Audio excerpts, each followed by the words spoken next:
Okay, I'm having trouble starting my camera, so I'm going to exit and come back in again. Sorry, it's Councillor Swinglehurst saying that, in case anyone's listening.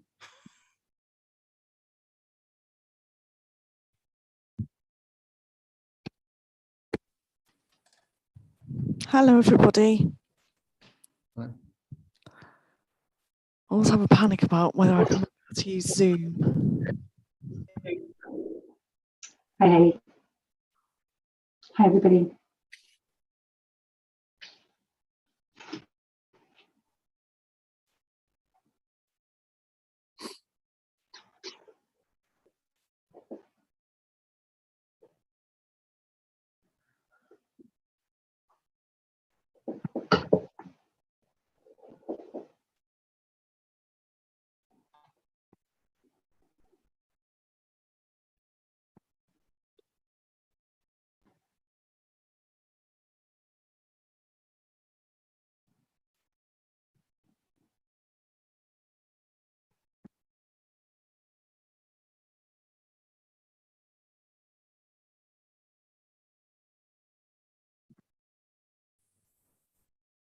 Has anyone got any ideas about how to, when your video won't start, it just says fail to start the video camera? It's a last ditch idea, but sometimes if all else fails, try logging in again, perhaps. Well, I've left the meeting and come back in. Is that what you mean? I've done Yes, that. possibly. Yes, possibly. Yeah, it hasn't had any impact at all. No. Hmm. Have you got MS Teams open or anything, perhaps, or another app that might be using the camera? Not to check. I think so. Yeah. I'm not good with technology, but I will have a Google at the screen. Hang on. Thanks. Do.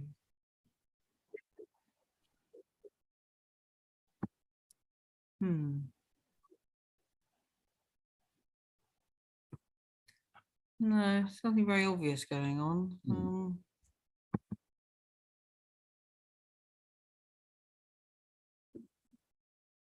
Says Zoom may not be able to use the camera if it's being accessed by a different application, and suggests you run the test. There's an option for video settings under settings on the bottom of the screen, Alyssa. That might, if you go into settings, it brings up a menu, and video is one of those options. Turn off my video and joining the meeting. Hide non-video participants. See yourself as active speaker while speaking. Got to touch up my appearance. It does say try restarting your device. The classic. Okay. Well,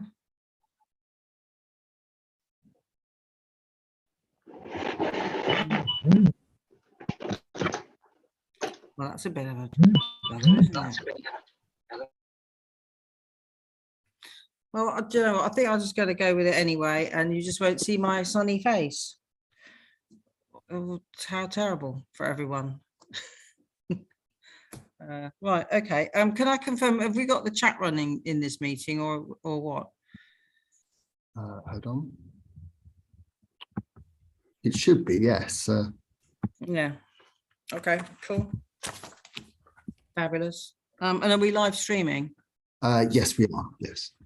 Okay, also fabulous. So it's not great me chairing a meeting when you can't see me, but if you're happy to have disembodied voice, that's how it's going to have to be, unless we wait another 5 minutes for me to go in and come out and see if it works. Has anyone got any views on that? Alyssa, it's a long meeting, and actually the little bit of body language we get from video is important to me. Well, if you'll all bear with me, I will exit and turn the laptop off and on and see if it has a miraculous effect. Do we talk about you while you're not here? Yeah, you better do that, I think, yeah. Don't put it in the chat, guys. While we're doing that, can I ask, and I don't know who will know, for my agenda item about the tag, do I need to screen share for that, or does everyone look at the PDF that's been linked to the agenda and kind of just click through? It's up to you, really. I mean, personal preference. I mean, if you've got the item up and you want to screen share it, then by all means do that. Perhaps. Well, I've never tried that on Zoom, but I see a green button that says share screen. Well, as long as you've got the document open on your desktop or computer, then if you you'll find that if you click on share screen, you should see an icon with that document open, and then click on that, and it should, all being well, share it with everybody so that they can see it that way. And then there's a bar should come up at the top of your screen when you want to stop sharing. There should be a little red icon saying stop share. If you don't want to try it, I mean, it sounds much the same as Teams. I'll give it a go. Yes, and, it's pretty. Not hit the. It's pretty similar. Yeah. Do you want to test it now while we've got a second? That makes sense. Yeah. Host disabled participant screen sharing has come up. In my experience, you need to be the host in Zoom to be able to share. So I shall make you a co-host. Sounds like Eurovision. Where are we? Let's have a quick look for you. There you are.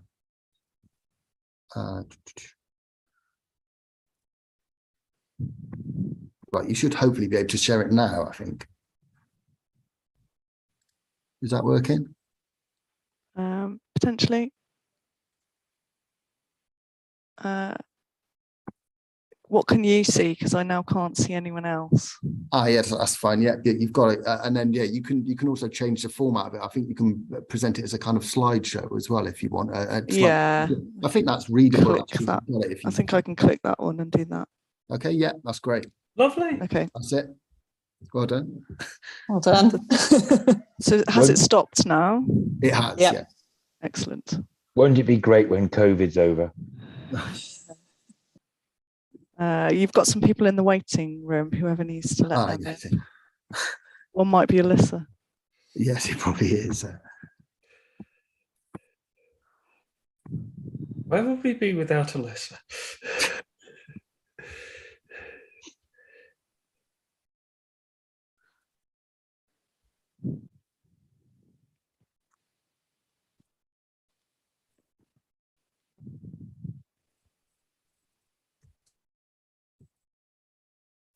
Any sign of Alyssa yet?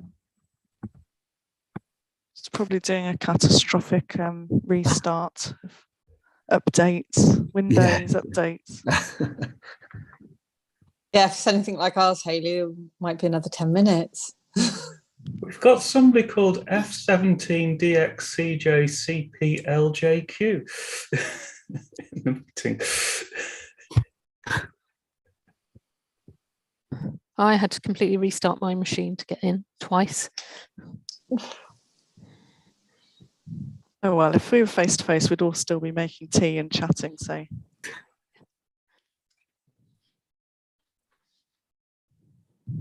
Talking of tea. Martin, That lasts the whole time there. that's a whole afternoon's worth there. You won't be going on mute and turning your video off to make a crafty cuppa. No, not to make the cuppa anyway.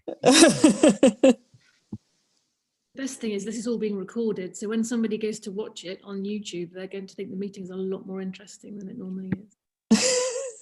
This is the best bit.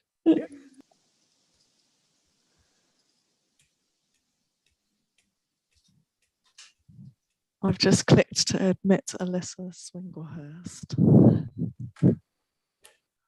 as I'm now co-host. Yes. Hi, Grace. Host you if you want. Take the power.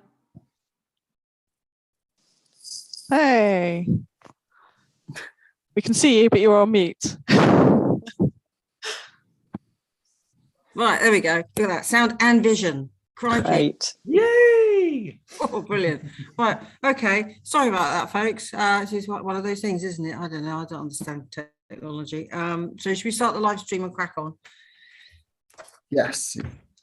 Fabulous. Is it going to say when it started? I think we've started it already, so it's probably even been more fabulous. Right. Well, I apologise to anyone watching on the live stream. That's like hiatus while I had to get my camera sorted out. But we're all here now. So my name is Alyssa Swinglehurst and I'm the chair of the Nutrient Management Board. Welcome to this afternoon's meeting. The agenda and papers for this meeting are available and have been circulated. And would board members please use the raise hand icon to speak, and non-board members please wait until public questions. I have asked that the chat is facilitated so you can put questions in the chat as we go if you like. Voting, and I think there isn't really a vote today, but you know, if we've got to kind of approve something, it will be by assumed assent. So if you have any issues, please raise them at that point. Please note the Nolan principles at the start of the agenda, which are not to be confused obviously with the Nolan sisters, however much you might be in the mood for a dance. So right, without further ado, I will go on with welcoming the members of the board, and we have some new members come today. So welcome to them. We've got Councillor Maybe from Monmouthshire. I saw, there you are. Hello. Hi. And I believe we also have Councillor Charlton from Paris. So hello to you. Oh, there you are. Hello. And Helen Lecoq from Brecon Beacons National Park. Is that correct? So welcome to you all. And I think it's lovely to have you here. We have apologies, although they're not board members, but out of courtesy, apologies from Councillor Harrington and Councillor Phillips, who I know are both very interested in this subject, but have other commitments and are unable to sit in today. So right, we'll move on to agenda item number 1, the notes of the meeting in March. Does anyone have any comments or questions or points of accuracy that they wish to raise? No. Okay, so I'll take it. Okay, Alison Gaffin, you're not actually a member of the board. Sorry. Yeah, it was, but I'm listed as an action point under item 2. So I just wanted to clarify. It's not quite minuted as I remember. I gave you the updates or you read out the updates that I'd sent to you at the last meeting. I don't remember. I don't have colleagues in Monmouthshire and the Forest of Dean. I think it was my suggestion just simply to ask them for their numbers. Thank you. That's fine. And actually that would have called with my recollection as well. So that's good. So yeah, the action was not for Alison. It was for the members of the board from Forest of Dean and Monmouthshire to take away at some point and come back to the board with numbers when they can find them. So if that's, is that okay, Simon, whoever's minuting? Yeah, okay, great, thanks. Matters arising, there was a note to contact DEFRA about using the annual inventory as a way of monitoring livestock numbers. Did we ever get a reply from DEFRA about that? I think, Rachel, were you? Sadly, Chair, no, we've had no reply from the Minister about that. Fabulous. Do you think we should ask them again? I will try. There are several letters that they're due to respond to, so I will add this to the chaser list. Thank you. Thanks very much, Rachel. That's brilliant.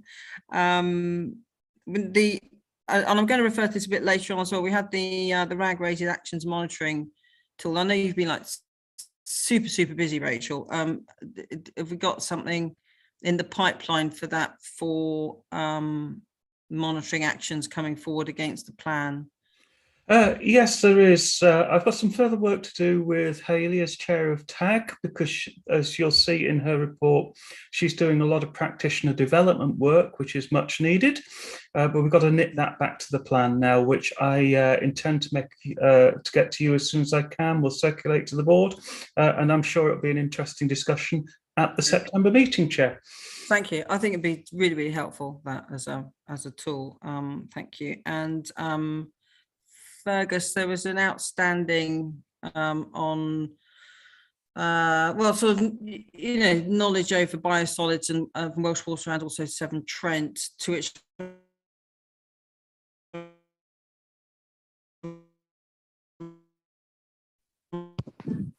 is that just sorry, me? I beg your pardon. Sorry, that are you? It's Fergus here. I don't know if you can hear me. I can hear you, Fergus, but I can't hear Alyssa. Okay. Just give her a moment. I'll send her a message on the chat. Okay. My technology hasn't let me down today, so I'm having to join on a phone, I'm afraid. We have assurance that biosolids are not spread on Olsen 3. I can.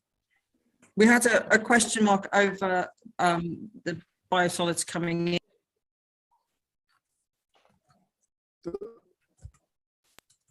Hello.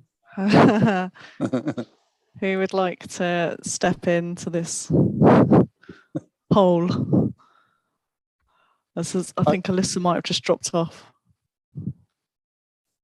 Okay, right. We provided some feedback on the action plan on where we spread solids. We have got the totals, which I think we provided previously. We have got the totals that we've brought into the catchment from Welshwater, and I've asked my colleagues to. I've sort of followed up with my colleagues on whether Severn Trent bring biosolids in as well. They're anecdotally, they believe they don't bring it into the Y, but I've asked them to confirm. Apologies for that. I should have had a confirmed answer one way or the other. And I will do that as soon as I get that. I will provide that. Thanks, Fergus. Sorry about dropping out. My my internet's a bit fitzy this afternoon, it would appear. So a couple of addenda to that, really, Fergus. While we've got you, what assurance is there that biosolids are not spread on Olsen 3 land, or land that's already nutrient enriched? There are efforts being made through Cobb Agri to make sure that the poultry manure is not spread on nutrient enriched land. So are we doing similar with biosolids? I believe we do. I think Vivian provided quite a detailed response on that, on where we provide that. I believe that answers that, but if it doesn't, quite happy to go back and confirm. All the spreading of biosolids to land is covered by the sludge use and agriculture regs. So if what we've provided already doesn't answer, please, we've just know,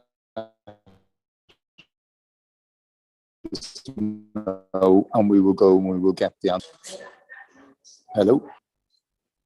Hello? Alyssa, you're on mute. That's fine, Fergus. Thank you. Okay. Okay. Thank you. Yeah. So just simply, if we haven't provided the information you need, please just let us know, and we will go back and get the rest of it. Thank you. Thanks, Fergus. Okay. Bye. Okay. Okay. Right. I think that's all I've got for matters arising. Anyone else? No. Right. Okay. Marvelous. So number 2, reports from partners in the tag. Hayley, you're going to lead on that. I think we have all had the reports, so whether you're content to have them as read or you want to summarise, or it's up to you. Anyway, over to you, Hayley. So the bit that I'm doing is the tag group report, which is the presentation. So shall I do that bit first, and then we'll have updates from the partners? They were sort of attached into the same agenda item after. That's fine. That's fine. Okay. Yep. I'll try and screen share, but technology doesn't seem to be working very well for this meeting, so let's give it a go.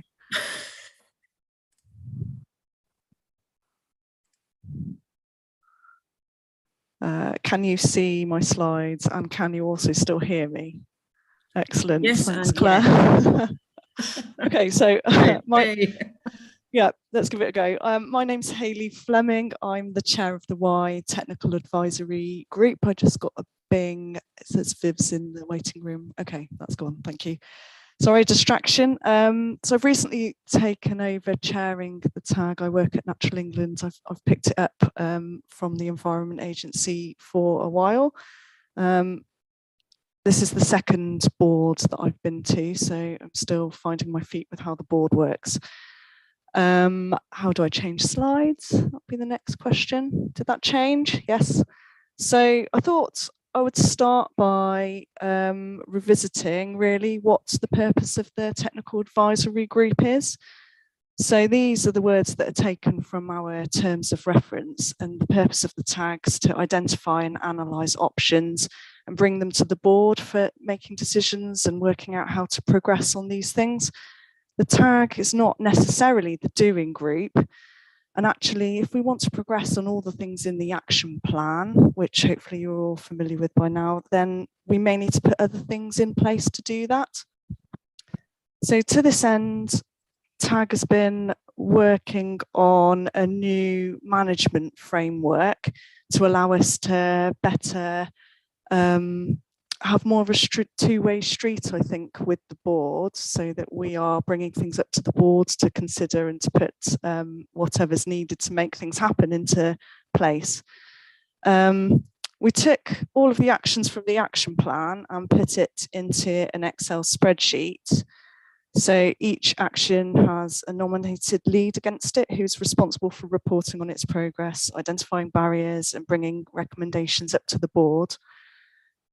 We can also use this new framework to capture information on costs and staff resources and information and figures on phosphate reduction and legal certainty when we get that information. So the idea of this is that it will be publicly available so that anyone who's interested is able to access it whenever they want and see what the progress has been on a given action. But at the moment, I'm having technology issues with how to actually make that happen. So for the time being, you can ask any of the TAG members and they'll be able to share it with you. While we were working on this framework, 6 areas started to stand out as being the things that we need to push forward on the fastest and first, and they're poultry, farm advice, land use innovation, regulation, evidence, and a bit of work around the wetlands and the contribution that they make towards restoring the river rather than any of the nutrient neutrality stuff. And I extracted all of the actions that relate to those 6 subjects and set up a separate spreadsheet so that you can get into more detail on those and record who needs to do what in a lot more detail. And so that's the Y Work Plan 2022. And TAG's suggestion is that we set up working groups for each of those 6 subjects that would be chaired by a member of TAG who's responsible for driving that working group, chairing the meetings, reporting back to TAG and bringing things up to the board to progress. So identifying barriers or bringing recommendations up to the board. But the working groups wouldn't just be made up from TAG members. They would need to involve people beyond the TAG, so stakeholders and experts, whoever we really need to make things happen. So the working group that's got the furthest is the poultry group at the moment, and that's chaired by Kate from the YNUSC Foundation. And we've had an initial meeting and then been to meet with John Reed from Avara for an end-to-end chicken discussion, which was hearing of Avara's thoughts on the subject and then focusing on the issue of what we do with the waste. And it was really positive actually, and a lot of thinking has been sparked by that meeting, and now it will sit with the working group to come back together and to talk about how we actually progress on some of those things, and then coming up to the board to ask for resourcing or whatever else it is we need to make those things happen. The other working groups, they're not so far ahead as the poultry one, so we need to have a conversation about resourcing and how we make those working groups come alive. So I've just put together a list of what subjects each of those working groups might start to cover so that people on the call can think about what their contribution might be. So farm advice, we might be thinking about how to support farmers in moving towards low phosphate inputs, what we do with the Refocus research on legacy phosphates, how we integrate that into the advice we're giving to farmers through catchment sensitive farming, for example. The land use innovation project, that's about collaborative projects, sharing best practice, So the two in there at the moment are Go Wilds in the Curl, which we're talking about later in the meeting, and the ELMS schemes coming forward, and whether there's anything the board can do around those. The regulation working group would be around how far can we get with the existing regulation and what else do we need to do. So we've already talked before about River Act style enforcement projects or a water protection zone. I think that would sit under that regulation working group. And the evidence working group is around, so the targets have been revised and we're going to talk about that later today. What do we need to do next with modelling? What monitoring do we need? How do we integrate citizen science?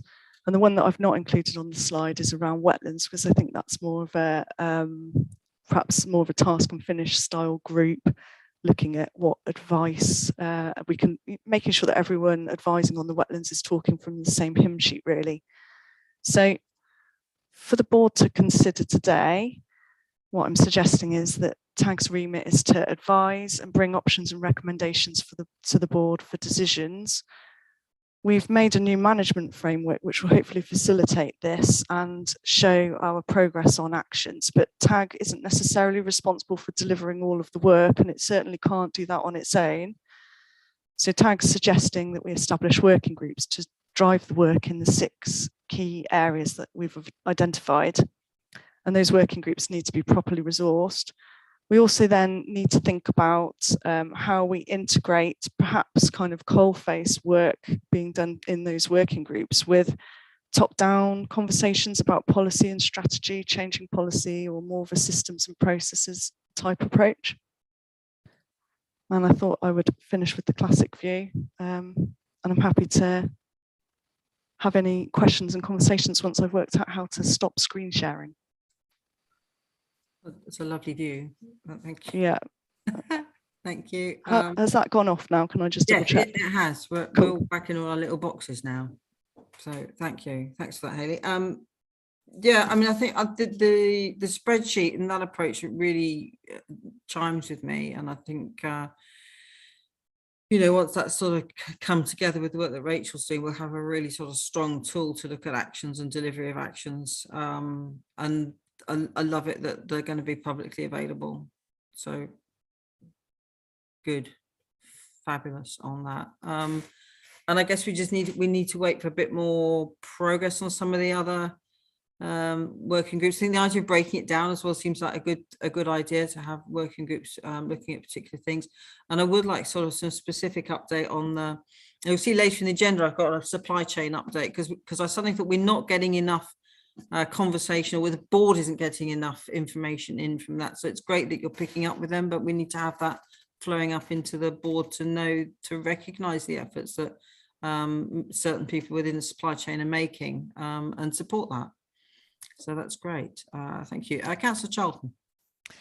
Thank you very much. And this is my first meeting, so I'm Jackie Charlton, the new cabinet member and portfolio holder for a Greener Powys in Powys. I'm a bit ignorant about the work that you've done, although I have had some feedback from Powys officers, and I have been working on a working group in Powys, and I understand that working together between Powys and Herefordshire is going to be extremely important as a way forward here, and for this. And so I'm still trying to catch up, so bear with me. The spreadsheets and the anachronisms and all those things are still a bit new to me. But what I would like a little bit of feedback, if Hayley can do that. Hayley's from Natural England. How is Hayley and how is this group working with Natural Resources Wales, especially around monitoring? And if necessary, about enforcement as well, because I'm not quite sure how enforcement works. And going back to the poultry group, you say the poultry group is working quite well, but I'm sure everybody's aware that Powys has got the title of being the European capital of intensive poultry units. And I'm just wondering how that's feeding into this, and whether that's whether the good working he's been undertaken, or whether Powys is contributing in any way. So, you know, I'm asking for your support here to sort of give me a bit of background, really. Thank you. Okay, thanks, Councillor Charlton. I can see that Anne Weedy has her hand up. and Anne Weedy is NRW. So over to you, Anne. Hi, Jackie. Good to meet you. I suspect we could probably benefit from having some conversations outside of this group just to bring you up to speed. There is a document in the pack that was sent out with the agenda with an update from NRW. So NRW has representatives on the tag, and those working groups will be, will have representatives from all of the organisations that need to be there, including NRW. The legislation on the England and Wales side of the borders is different, so obviously we are enforcing different laws, but I manage the teams that are out there in the field. And if you have a look at that update, which is attached to the bundle which was sent out by Simon, there is quite a detailed update in that, and maybe I could suggest that you and me have a bit more of a detailed catch up aside. Thanks, that would be very much appreciated, because although I have had this big bundle of information, it's all a bit new science to me. So I haven't been able to get through it, and I only received it the other day. So that's why I'm kind of not quite sure where I am on this. But Anne, that would be really, really good if we could perhaps organise a meeting. That would be fantastic. Thank you. But are you able to tell me where we are on the IPUs in Powys and how this fits in with Natural England and with the work that Hereford are doing? Yeah, so we had some restrictions because of avian flu, which prevented us from visiting IPUs for a number of months over winter. Those restrictions have now lifted. So we have permitted IPUs, which are the units that are above 40,000 birds. And we have a regulatory requirement to inspect and regulate, assess for compliance against those regulated units. So there's some targeted work now going on over the summer on those units that are the biggest units that are regulated.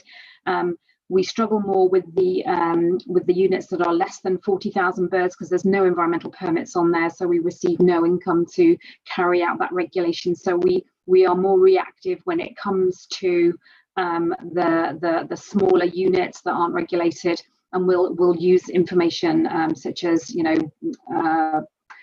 sensitive catchments, where we know we've got issues with the water quality. We'll try and target our efforts a little bit more for those less than 40,000 bird units. Thanks, Anne. Yeah, Councillor Charlton, this is a complex topic, and I'm sure any of the board members would be really happy to give you whatever time, assistance and support you need to get to grips with this part of your role on council. We're very happy to have you here, so thank you. And any support or help you need, just reach out and we'll be there. Okay, that's brilliant. Thanks very much, Anne. Grace White.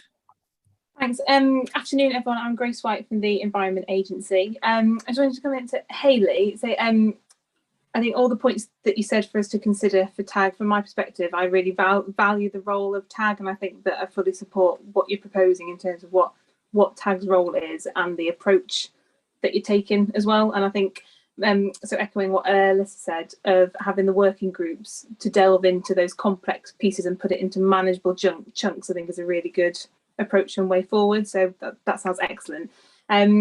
On the penultimate point for us to consider was about the working groups needing to be resourced, and I just wondered if you had any particular resource or skills or expertise gaps that you knew of now that we could help with. If you don't, that's fine, and I suppose we can talk about it in future board meetings.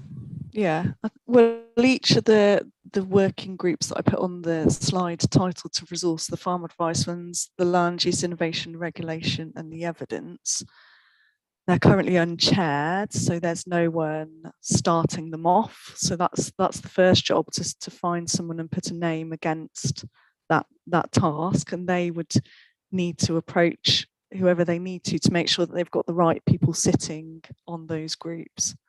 So that's the top priority. Thanks. Well, sorry, Grace.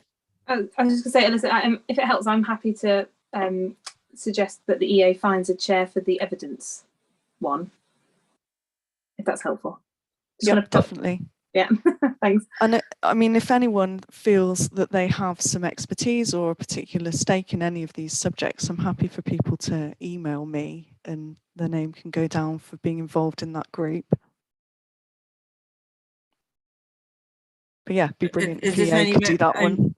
Only members of the TAG that can chair these groups? No, well, I think it'd be better if it was someone on the TAG that was chairing, because they can then be responsible for reporting up to the boards and it just makes life easier. But I think whoever's best to do that job, really, so I don't want to be totally precious about it, you know. Okay. And I think I just want to clarify for anyone, you know, listen, just because these elements are not chaired and looking for each doesn't mean they're not actually happening in terms of farm advice, wherever there's a massive amount of activity. But this is just a sort of a section within the technical advisory group, maybe from Monmouthshire. Yeah, so I think the working groups are looking at what more we can bring to each of these work areas. What do we need to change? What needs to actually happen to start driving down on the phosphate, really? So it's not about business as usual, it's about new thinking and giving things a lot more welly. Yeah, absolutely. Thanks, Hayley. So Councillor Maybe from Monmouthshire. Thank you, Chair. Thanks. Just following on from what Jackie Charlton said, I'm the new Cabinet Lead for Climate Change and Environment for Monmouthshire Council. And I can see we have staff here who have an ongoing role from planning and biodiversity. So we're not new to the group as a county council, but our new administration are really highlighting river pollution, and the natural environment generally is a very high priority for us. So I would really welcome collaboration with our colleagues in Powys and with you and Weedy from NRW. So maybe we can get together. We have a very particular issue here in Monmouthshire, being downstream from a lot of problems that we don't have direct control over, as well as contributing to them ourselves. We are very well aware. So this collaboration is absolutely critical for us. And this group is really critical for us as well. So thanks, and Jackie, hopefully I can meet with you in the near future. Thanks. Thanks, that's great, and it's lovely to have you here, and I'm sure that everyone will be happy to meet you outside the meeting and take these things forward. Martin Williams. Martin. Yeah, going on from your bits, Hayley, very good, but the refocus work and the farm advice stuff is pretty much Farm Heritage's remit, which we're sort of engaging with anyway. I wonder how that ties in with your thoughts. It's exactly what we're doing, and to put it into another group, it just seems a bit bizarre. I mean, it might be that Farm Herefordshire work does it all neatly, and that the working group could be that group, but I don't know that that's the fact or not, because it's not an area of work I lead on. So these are suggestions. I'm putting it out there for the board to discuss and decide how it wants to action things.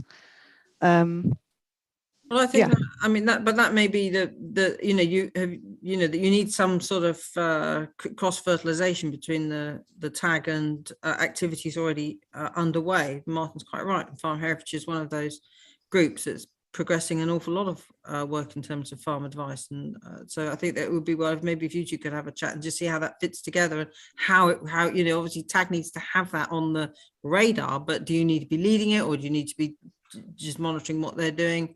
And what I think we all need to be doing is keeping in mind what we're trying to achieve and where we're trying to get, and kind of benchmarking constantly where we've got a return, what the benefit is, and trying to capture that, because sometimes I think we do good things but we're not capturing the benefit.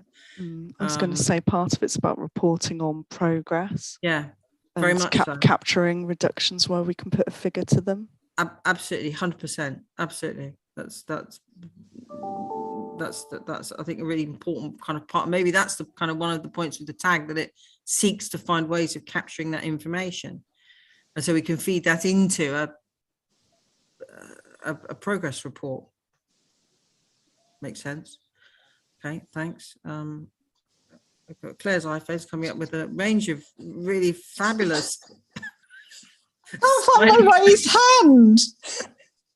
So I've got a funny face. I haven't got a raised hand. But I was just saying on that point, I think that encompasses sort of what we need to do. There's huge amounts of activity happening, and I think the chair of those TAG working groups can just coalesce that activity, ensure join up with other activities and report it back to TAG.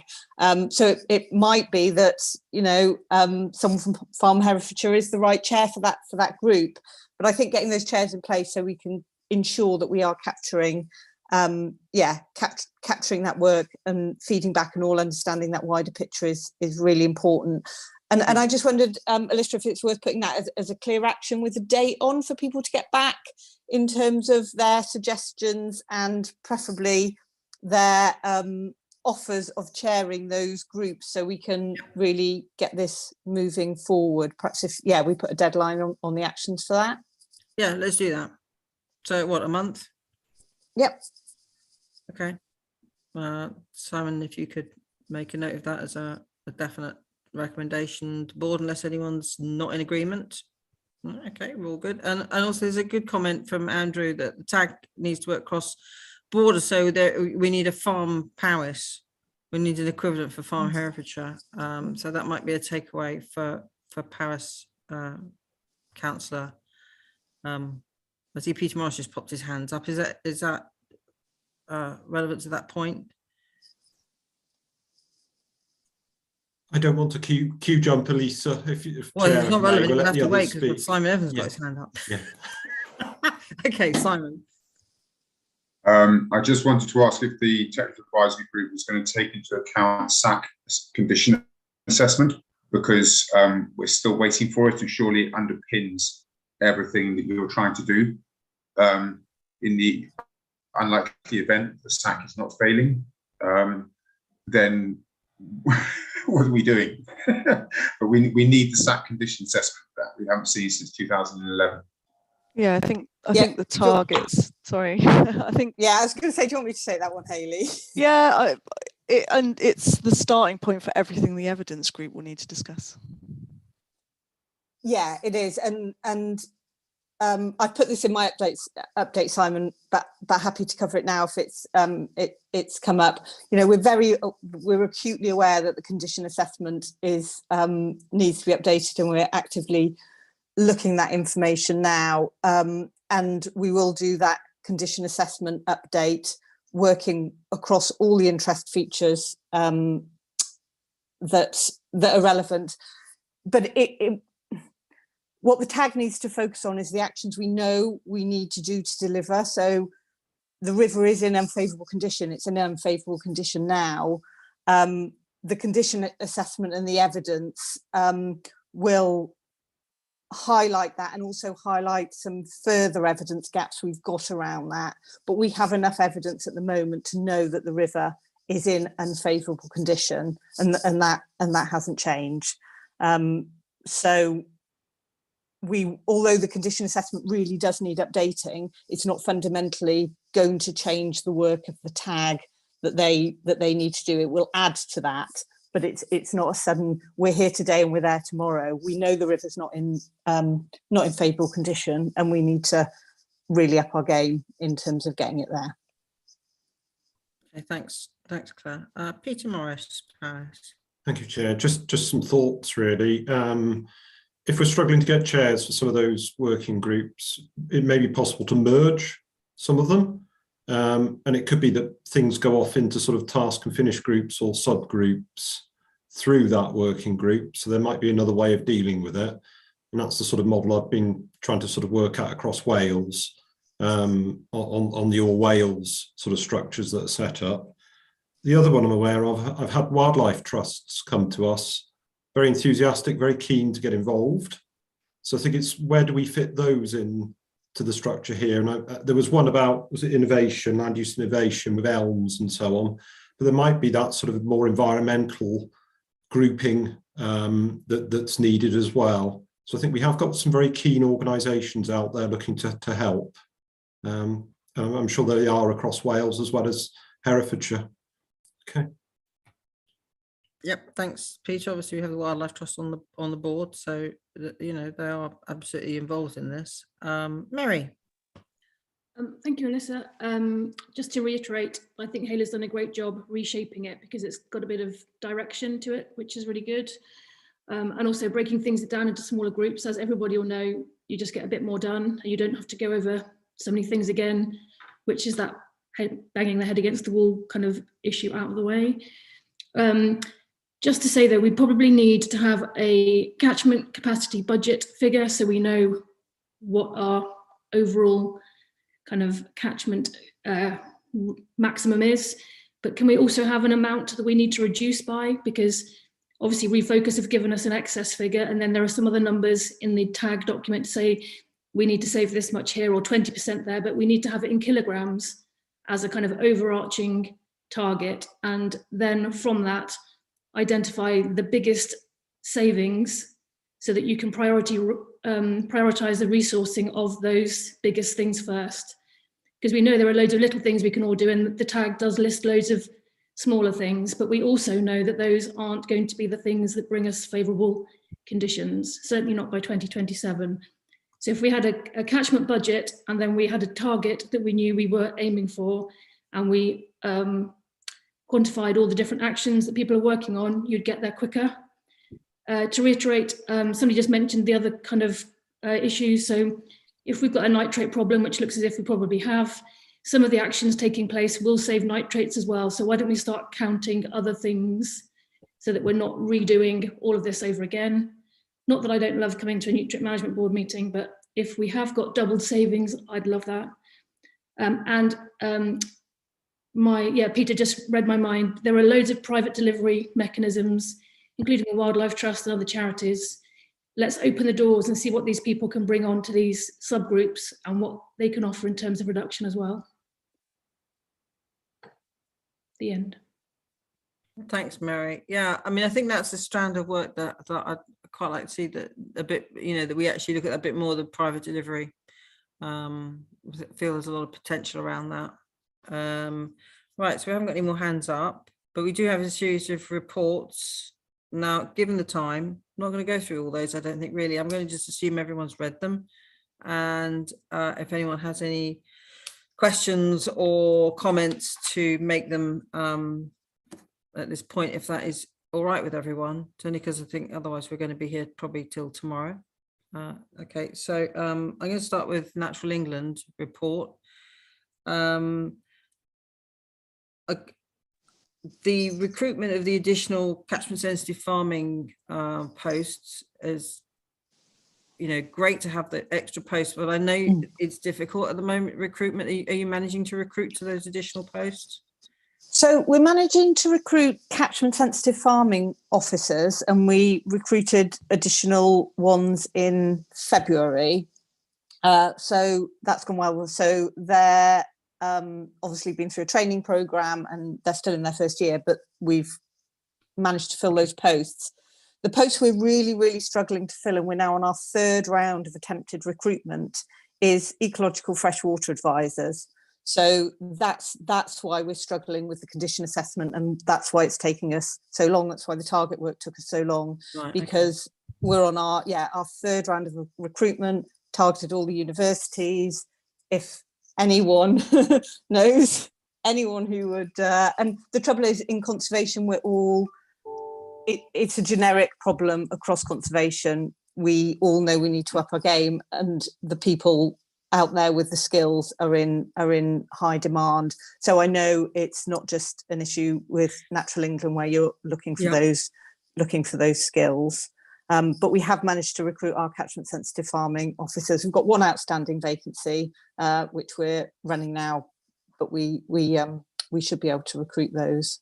Okay, that's great, and good. You had 159 farm contacts, so that's fabulous.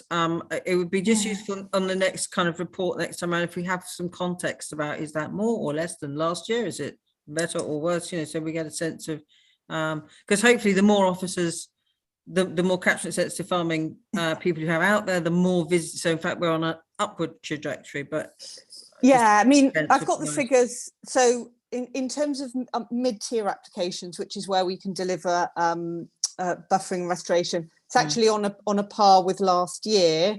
Where we'll be able to do more is in the proactive engagement and events.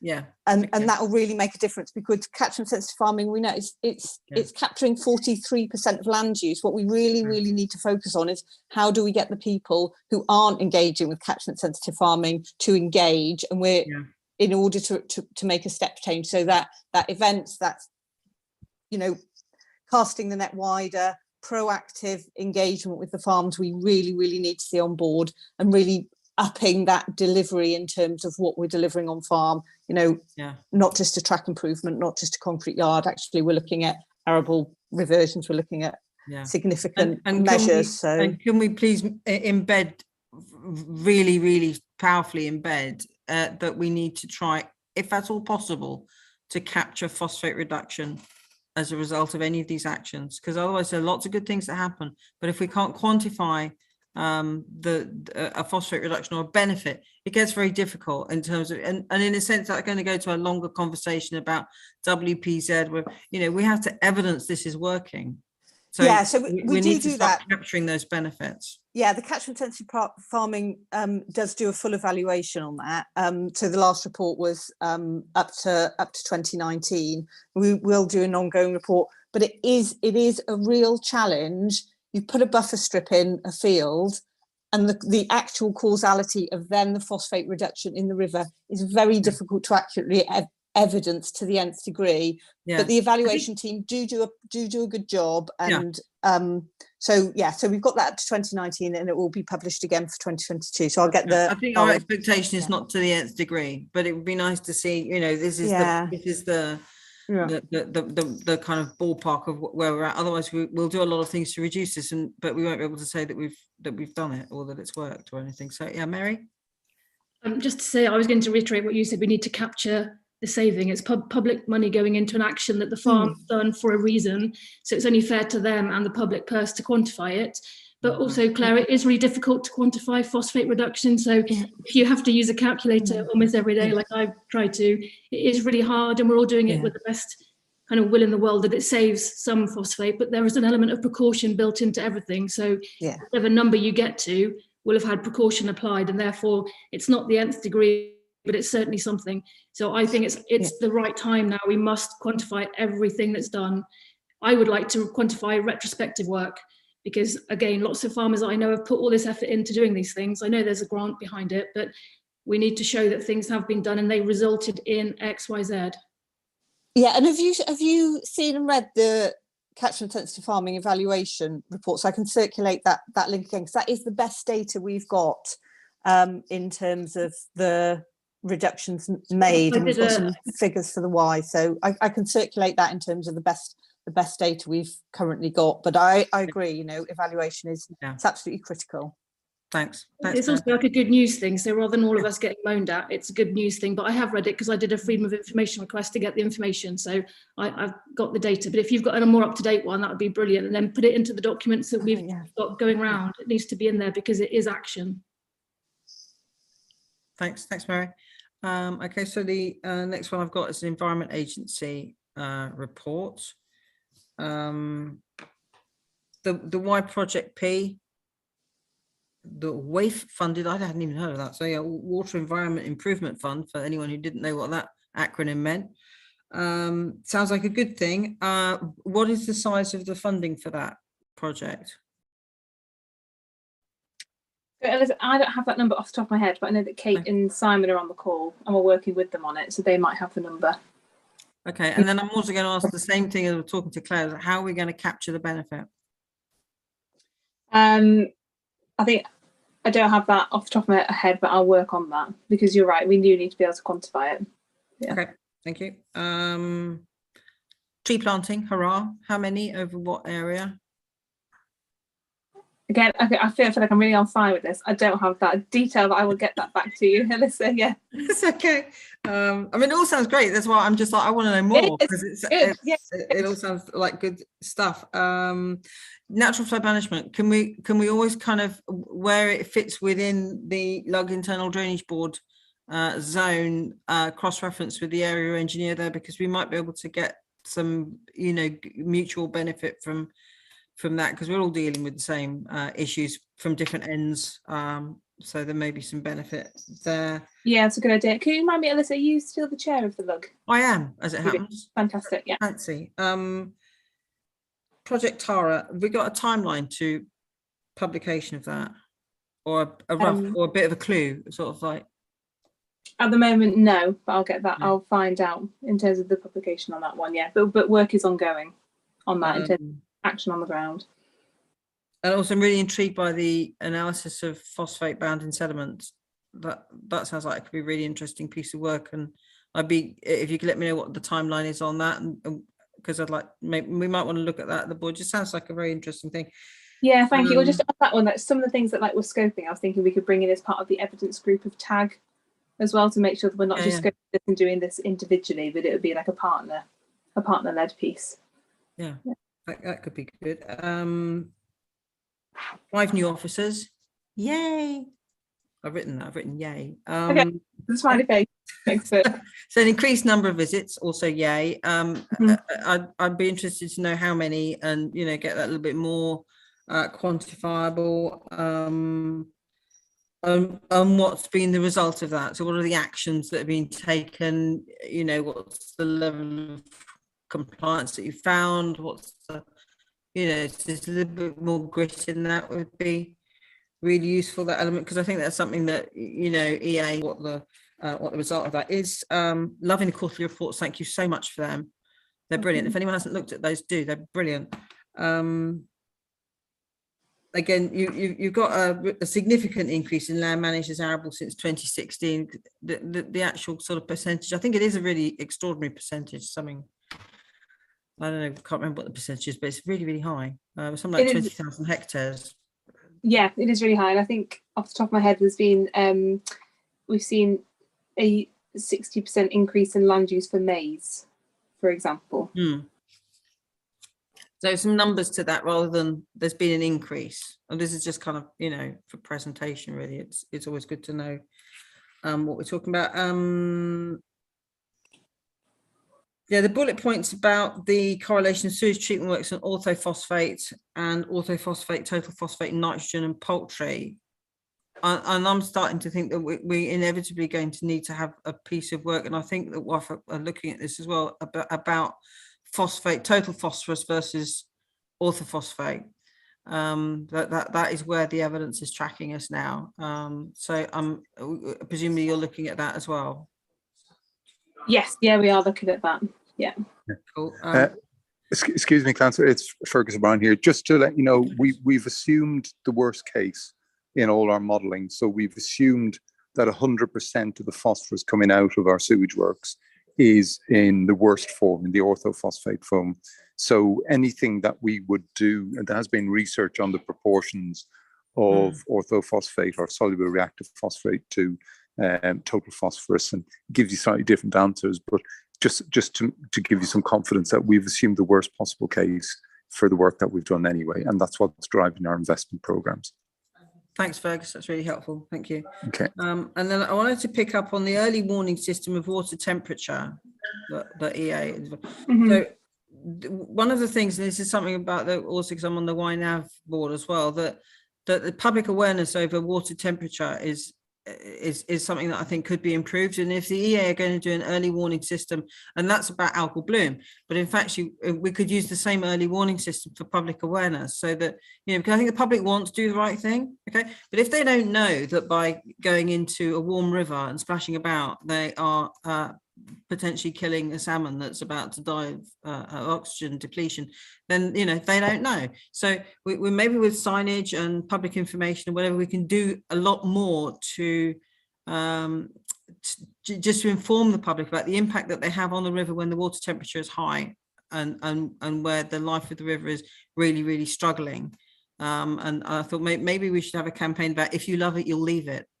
It's sort of the ability to walk away. And I know that, so WAF do this when it gets warm, that suspend the passport.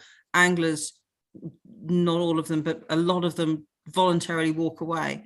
That's because they know this stuff. And if you don't, if you're just going down there, you know, with kids for a splash about, you don't know. So with some signage and some help there, we could make more use of this thing that you're doing anyway.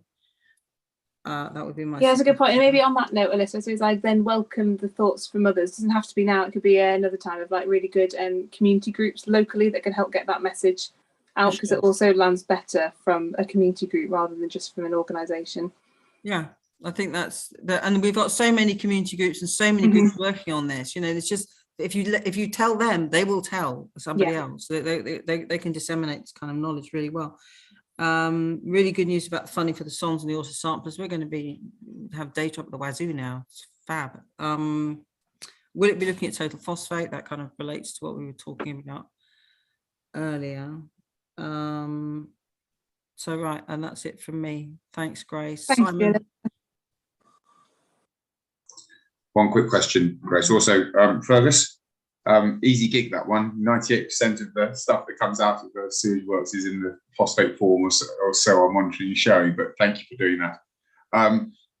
Grace, is there any prospect ever we're going to move away from advice and guidance-led enforcement?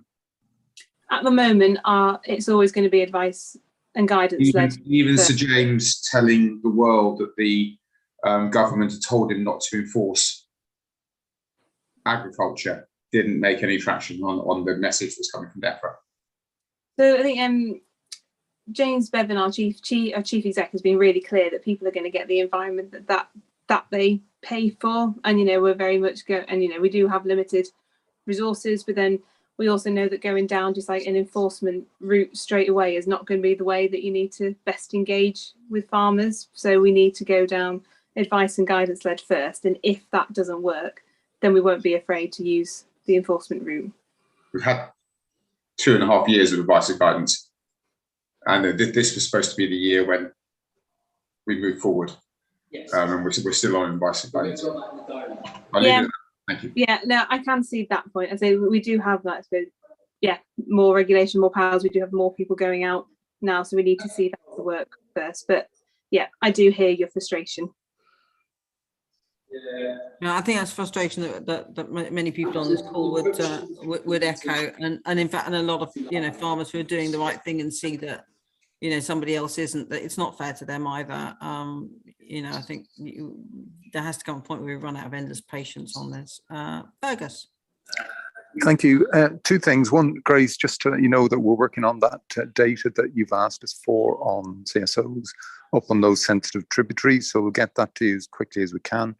The other part is obviously we've remodeled the upper Y where there was new data, but your colleagues are doing the remodeling currently on the lug and the lower Y. Now we are still expecting that any day soon. Have you got any update on that by any chance? Do you know if we're going to get it in the next few days, or is it going to be into next month before we see that? Yeah, I'm sorry, I don't know that, Fergus, but I'll follow that up. Oh, brilliant. Thank you very much, Grace. Thanks, Fergus. Catherine.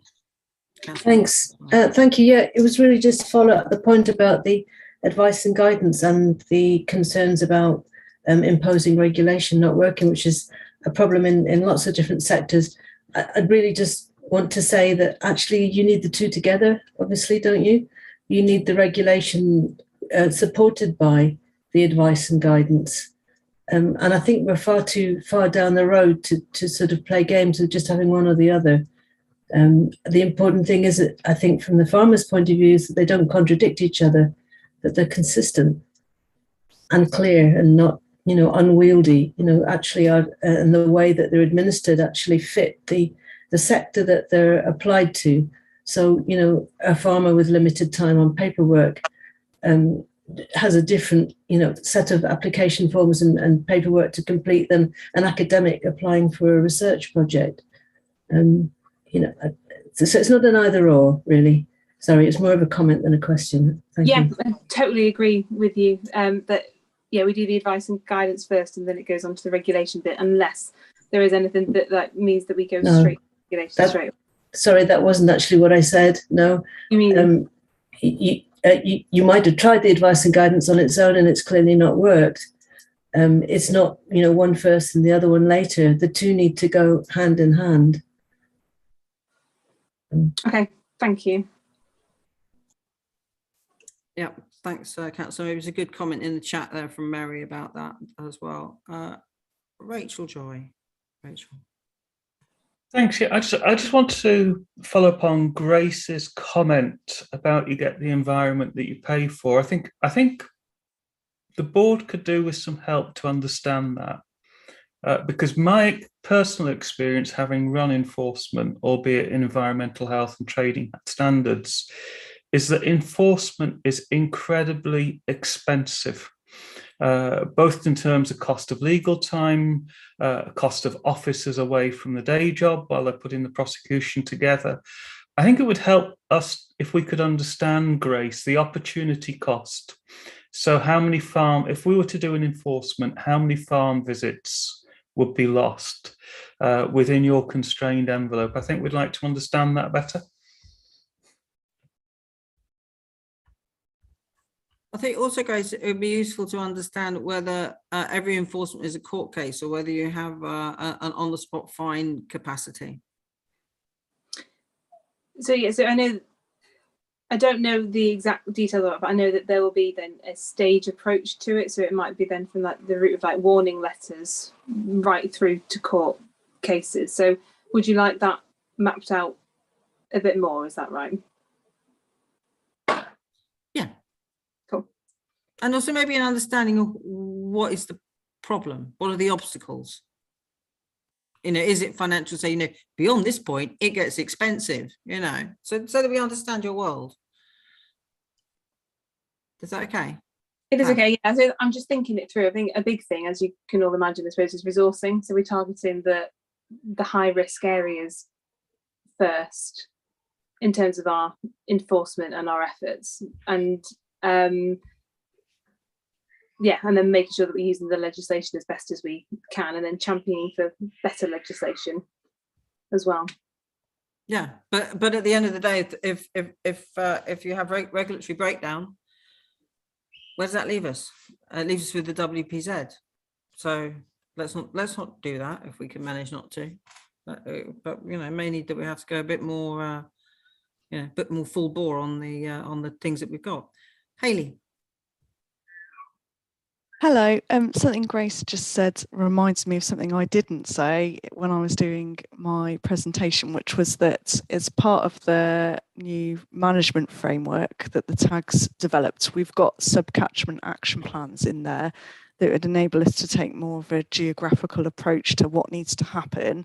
And I just was thinking that you could almost take like a hotspot type approach that would mix in where enforcement is needed with softer, sort of more advisory type actions, and then innovation. So that's the sort of place where these things can kind of come together to look at a real place and see what actually needs to happen there. Yep. That's Thanks. a good idea. Yeah. Okay. Any more on that? Oh, Helen. Hi, Helen from CLA. Yeah, I've just seen in the comment that people are putting that we've got evidence that the advisory approach hasn't worked. I just wonder, I haven't seen that data, maybe I've missed it, but I haven't seen that data clearly presented. So I wonder if there's a way to present the data that there's been this number of visits, this number of revisits that showed that things weren't being complied, and those would indicate those are the ones that should have had enforcement. We throw the word evidence around quite a lot, and I'm not sure, I can't see a clear picture of if the enforcement. You could argue that the advisory approach isn't working because the water quality is still going down, but we know that's not a direct, cause and effect. So I'd just like to see that information a bit more clearly. Yeah, okay. So I think that's quite an interesting thought. In a sense, it's the flip side to trying to capture the benefit, isn't it? What are the outcomes of activity? So I think I'll leave that as a kind of a concept for the TAG to try to consider and see if they can put something behind it. Thanks, Helen. Okay. We also had a report from Herefordshire Council. So I'm just going to comment briefly on that, which is say congratulations on getting the Luston site progressed. It's not easy being an innovator. So well done getting it moving on. And also I know that we have other local authorities looking at that, and I'm sure that we'd be prepared to share knowledge as pathfinders in that, what we've already done. So thanks for that. The SPD is on the agenda elsewhere, so I'm not going to talk about that. The commission is progressing as the task can finish, so and I'm maybe chairing that. But I would be really interested in a sort of gap analysis, and any member of the board who's got things that they feel that is falling between the stools, please to contact me so that we can see if it fits within that new subgroup. Yeah, really happy to note the level of engagement Herefordshire Council is leading from the front in and engaging brilliantly with everybody. So again, hurrah for us. And also thanks to Herefordshire Council, who are putting in all the admin now on this. It's not, they don't have to, it's not their baby, but they're putting in all the admin. So you'll notice there are changes to the way the papers are being delivered this time. There may be a little bit of teething trouble, but overall it will be better. And so thank you to the officers who are putting in their time and effort to get that sorted. It's much appreciated. Has anyone got anything further to comment on the report from Herefordshire Council? No? Okay. We also had a report from Natural Resources Wales. So Anne, I see there's been a piece of work over visiting pig farms. Again, a little bit like with Grace, I'd be interested to know how many farms you visited. All of them. That's a lot. How many farms? What were the percentage compliant, non-compliant? What did you find? So verbally now or written later. Yeah, I think this is the first time we've done these written reports, and it is good to have the feedback on the level of detail that I think you're seeking for this. So we can certainly sort of provide that next time. I think the key here is that the LUG was targeted for those inspections of the pig units, specifically because the sensitivity is lower down on the LUG over the border. So from the information I've got, the majority of them were okay. There were some follow-up actions on a small number of them, which are in the process of being remedied. So these are not sort of one-off things that we do. They turn into an extended piece of work if there is some remedial works that those farms need to go away and do. Okay, that's brilliant. Really good to know. It also sort of made me think briefly about this thing about farms below the environmental permitting levels, whether there's something that NRW and EA need to consider about that, or whether there's a cumulative impact of farms below permitting. I've lost Alyssa. Sorry. Oh, sorry. My back. Yeah, just looking at farms below permitting levels and whether or not we have sufficient sight on them, basically. Or do we just think, oh, it's not 40,000 birds? We don't really. Well, it's not that we don't care about the units that are below 40,000 birds. We have to prioritise the resources on those that we are funded to regulate. So those are the larger, higher risk farms that are above 40,000 birds. Okay. So if we have information that suggests there are issues at some of those smaller sites, we will obviously prioritise those farms for visits, or if we have specific concerns about water quality in the vicinity of those farms, we will prioritise them for a visit. But routinely, we're not visiting those below threshold farms. There is some discussion going on with Welsh Government about the extension of what we did call the Dairy Project, which was a specific funded project to focus on dairy sector. Because we're now sort of basically saying, this project has done some really good stuff, and there are talks that it is potentially going to be expanded to cover poultry, pig, and beef.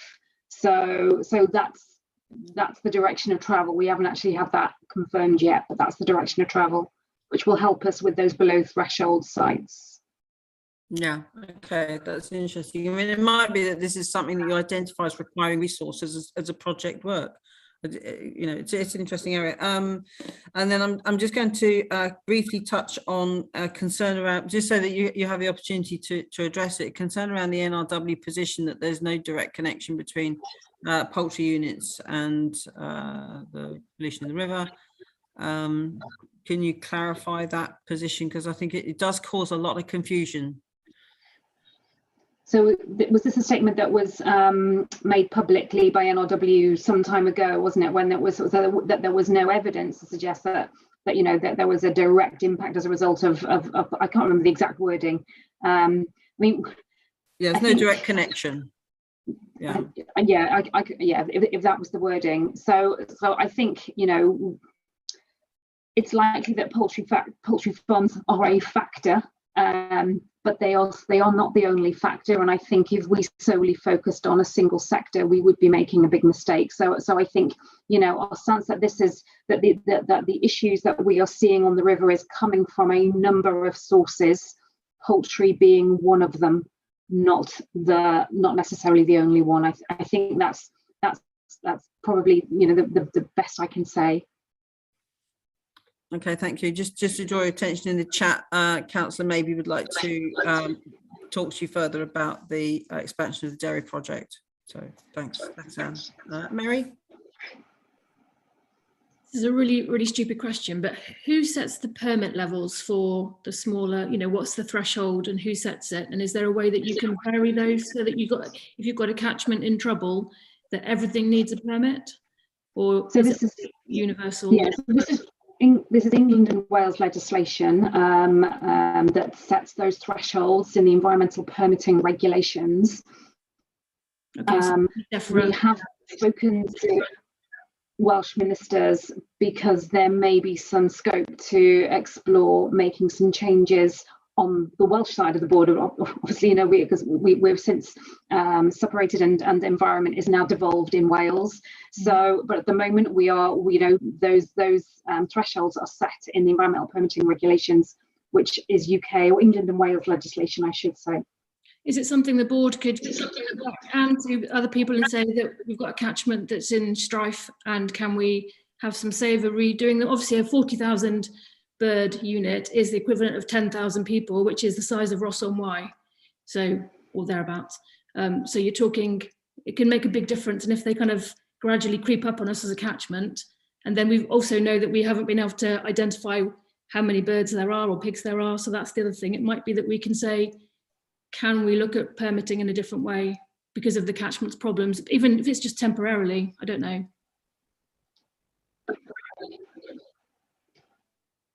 Yeah, I think it's something that we might want to consider as a board, maybe put it in the next agenda. But meanwhile, there are conversations going on between board meetings at different levels. And I think that's something that we certainly would want to have, so that the English and Welsh government are in step over it. If the Welsh government are looking at reviewing the thresholds, then it obviously makes sense, given that regulatory alignment is a good thing, if we do it also on the English side, if we're not already doing it.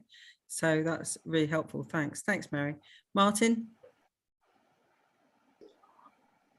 Hi. I've been sitting here writing some notes, trying to save up a moment where I could get a gap. And unfortunately, it's going to go on 1, 2, 3, 4, 5, 6 items. I've sat on 3 of these meetings, and I'm sorry, but I find it very, very frustrating to listen to the same fixated arguments on bits and pieces, and to not actually address the whole. We're fixating on individual wretched sites. For goodness sake, look at the bigger picture. The 2027 date, I think you are destined to fail. The board is destined to fail. And I brought this up with both Rachel and Alyssa, and I think it needs looking at to manage your expectations, because I feel you are going to run into the buffers. We've had several people have said already that you cannot measure well the diffuse pollution reductions by wetlands and woodlands and arable reversion, and that's quite true. So let's be sensible about it initially. Secondly, this chicken fixation, as we have heard over the past 12 months, there is the possibility of some intervention in that chain. And therefore, let's get away from this wretched chicken fixation. It's not just about the flipping chickens. It's not about the wretched chickens. Can you listen to me? Put your hands up, please. The other thing, the NRW report was based on data coming up to 2015. Are they, like the Sydney Opera Bridge, going to review that from later data? Because that is key. Again, the level movement on the river. The river is at the lowest level possible in the region on river level phosphate, because it's in the SAC and it's now been moved again, which we'll come on to in a second. Is that level fixed? Is that level the last level it's going to be? And if so, what are the aims now of the Nutrient Management Board? Let's get out of this chicken rubbish. What are the aims of this board for a finished product? Because I can't see where your finished product is. And I've only sat here 3 times and I can still play the new boy a little bit. But without a target and without saying where you want to be in 2030, 2040, I don't really see where you're going, talking around the houses. And it's bigger than one wretched chicken shed. Please, can we get away from that? There are several items, bit frustrated, but can we move the argument on? Simple as that.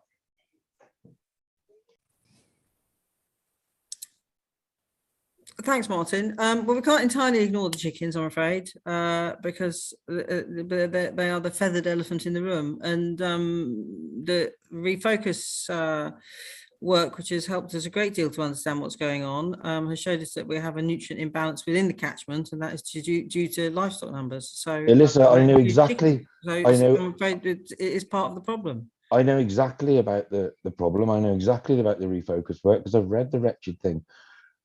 You know my involvement in it. It's not just the chickens. It's manure management after the event. It's chickens. Yeah, no, it's AD. It's whatever. Yeah, it's not chickens. It's everything. It's everything. Yeah. Yeah, absolutely. It's the whole substance flow analysis. But where are the aims? Where are the aims of of the Nutrient Management Board? What is the end game aim now that the numbers have been moved on the river?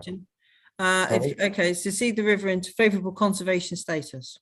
And where does that sit on the now moved numbers? Yeah, but the targets are only about phosphate.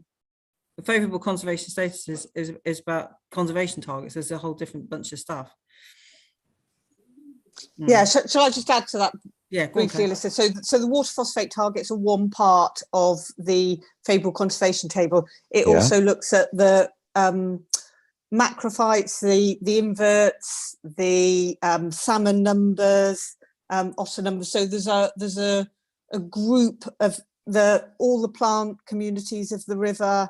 So the ranunculus, for example, forms part of that. So it looks at what we call a range of interest features across the river, and we expect those to be healthy. So the water phosphate targets are one part of that, and they are a really important part, but they're not the whole picture, because we know there's other things going on. We know we've got climate change, we know we've got increased water pressures, we know we've got pressures on salmon numbers out in the sea, not just in the river. So I completely agree, we do need to always take a holistic view of the river and a catchment-based view of the river. But what we're aiming for is for that river to be healthy into the future. And the threats and the actions we need to take on that will change and move as our evidence and understanding grows. But we've certainly got enough evidence and action to be cracking on with a lot more work and some things we absolutely know need doing, even while we begin and continue to examine all the other factors and all the other impacts that are having effects on the river. But ultimately, we want that really health vibrant river that is identified through the favourable conservation status. I have one more question then, based on abstraction at source. Have we got data on abstraction at source over the last 15 to 20 years taken into the Central Birmingham Stourbridge, Redditch, where does that water go? How much is going from there to affect the river levels going up and down the river? And Simon's waving his hand, and I'm looking forward to it. And I don't have those figures. So abstraction does fall more under the Environment Agency, but abstraction is an important part of that river health, and water levels are an important part of that river health, so we set flow targets. So that is part of that overall healthy condition of the river in terms of adequate flow targets. So that is considered. I'll stop there. Okay. Simon, do you need to come in now, or is it something you can wait, or?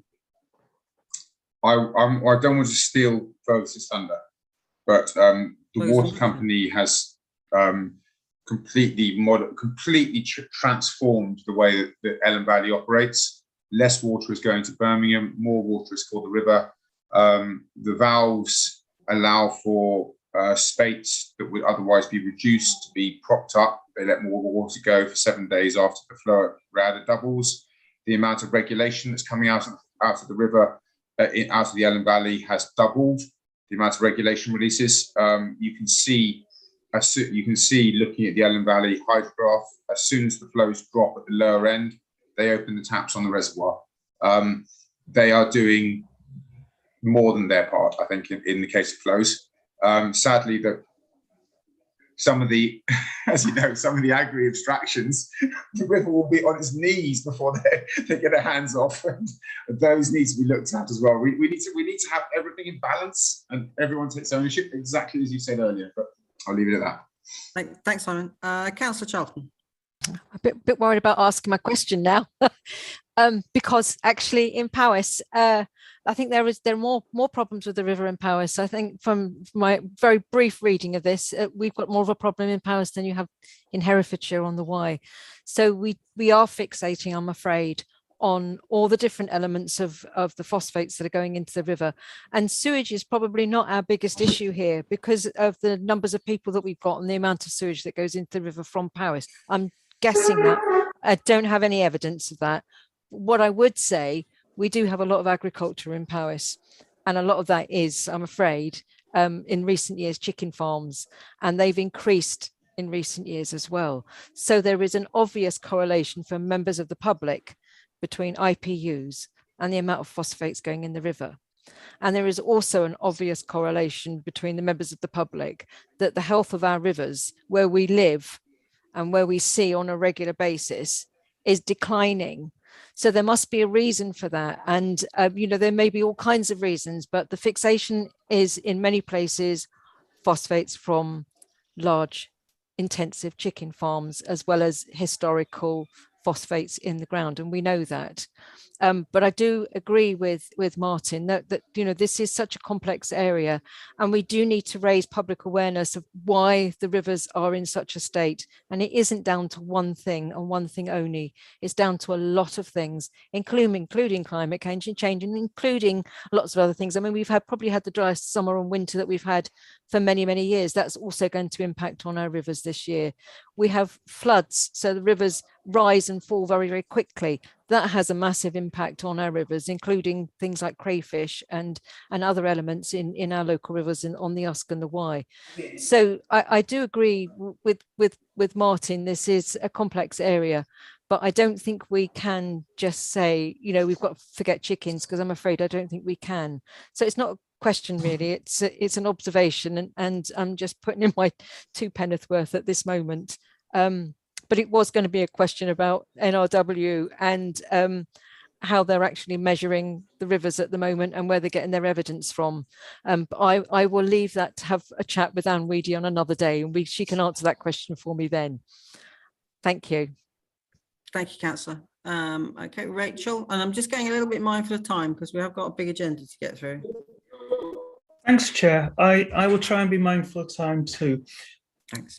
I think, Martin, standing back, and I've heard your frustration, I hear Mary's frustration, I hear the environmentalist frustration every time, but let's look at what we have got.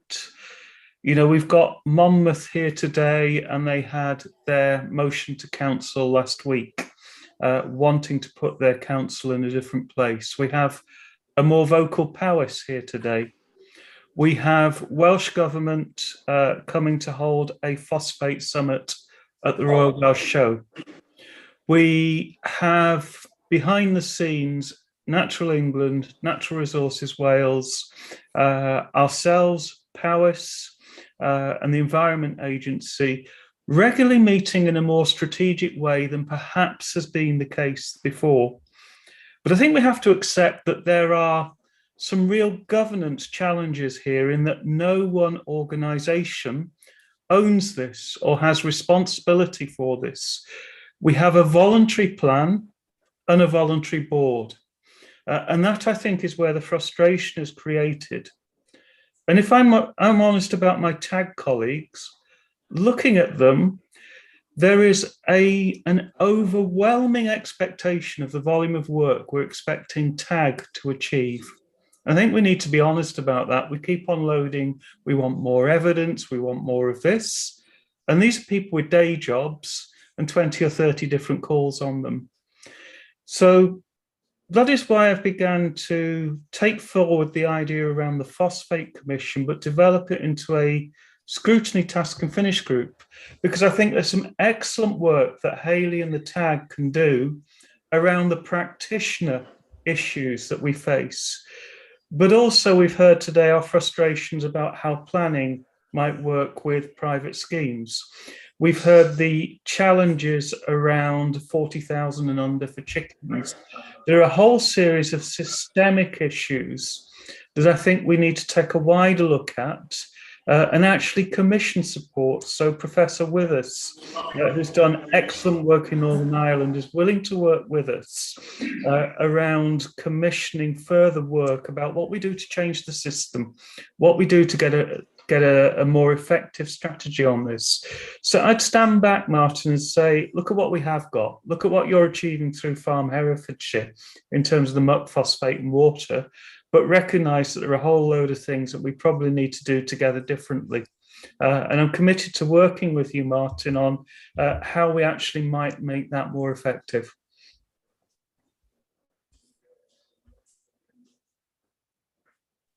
The one thing I think is great, sorry, butting in, is that we've got more Powys and Monmouth than I think I've seen before.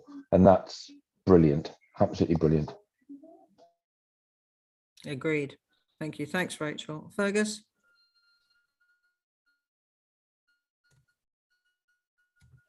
Fergus? Just a couple of quick things. Thank you, Simon, for outlining probably a lot better than I could.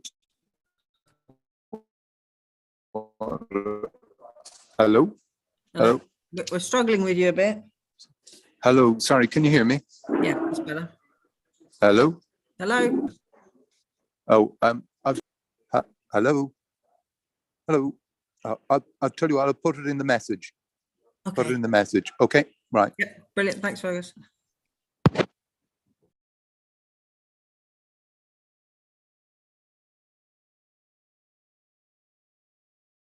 I'll unmute myself. Is there anything else from any members of the TAG to report verbally? No. Okay, good. Well, that's that. And any further questions? No. Good. Can we move on to revised targets in the Y? Natural England. Yeah, I mean, sorry. Yeah. Sorry, yeah, I was going to say we've had a report on this. So. Yep, had a report. I'm not going to read through the documents are there, and we sent them out. So, happy to follow up with any further questions.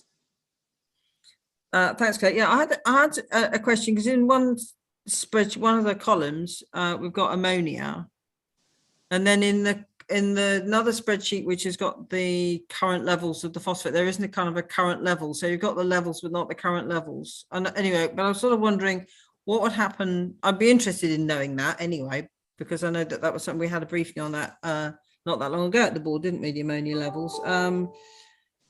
But what would happen if that's over? I mean, does that trigger a response, or is it just for information, or what?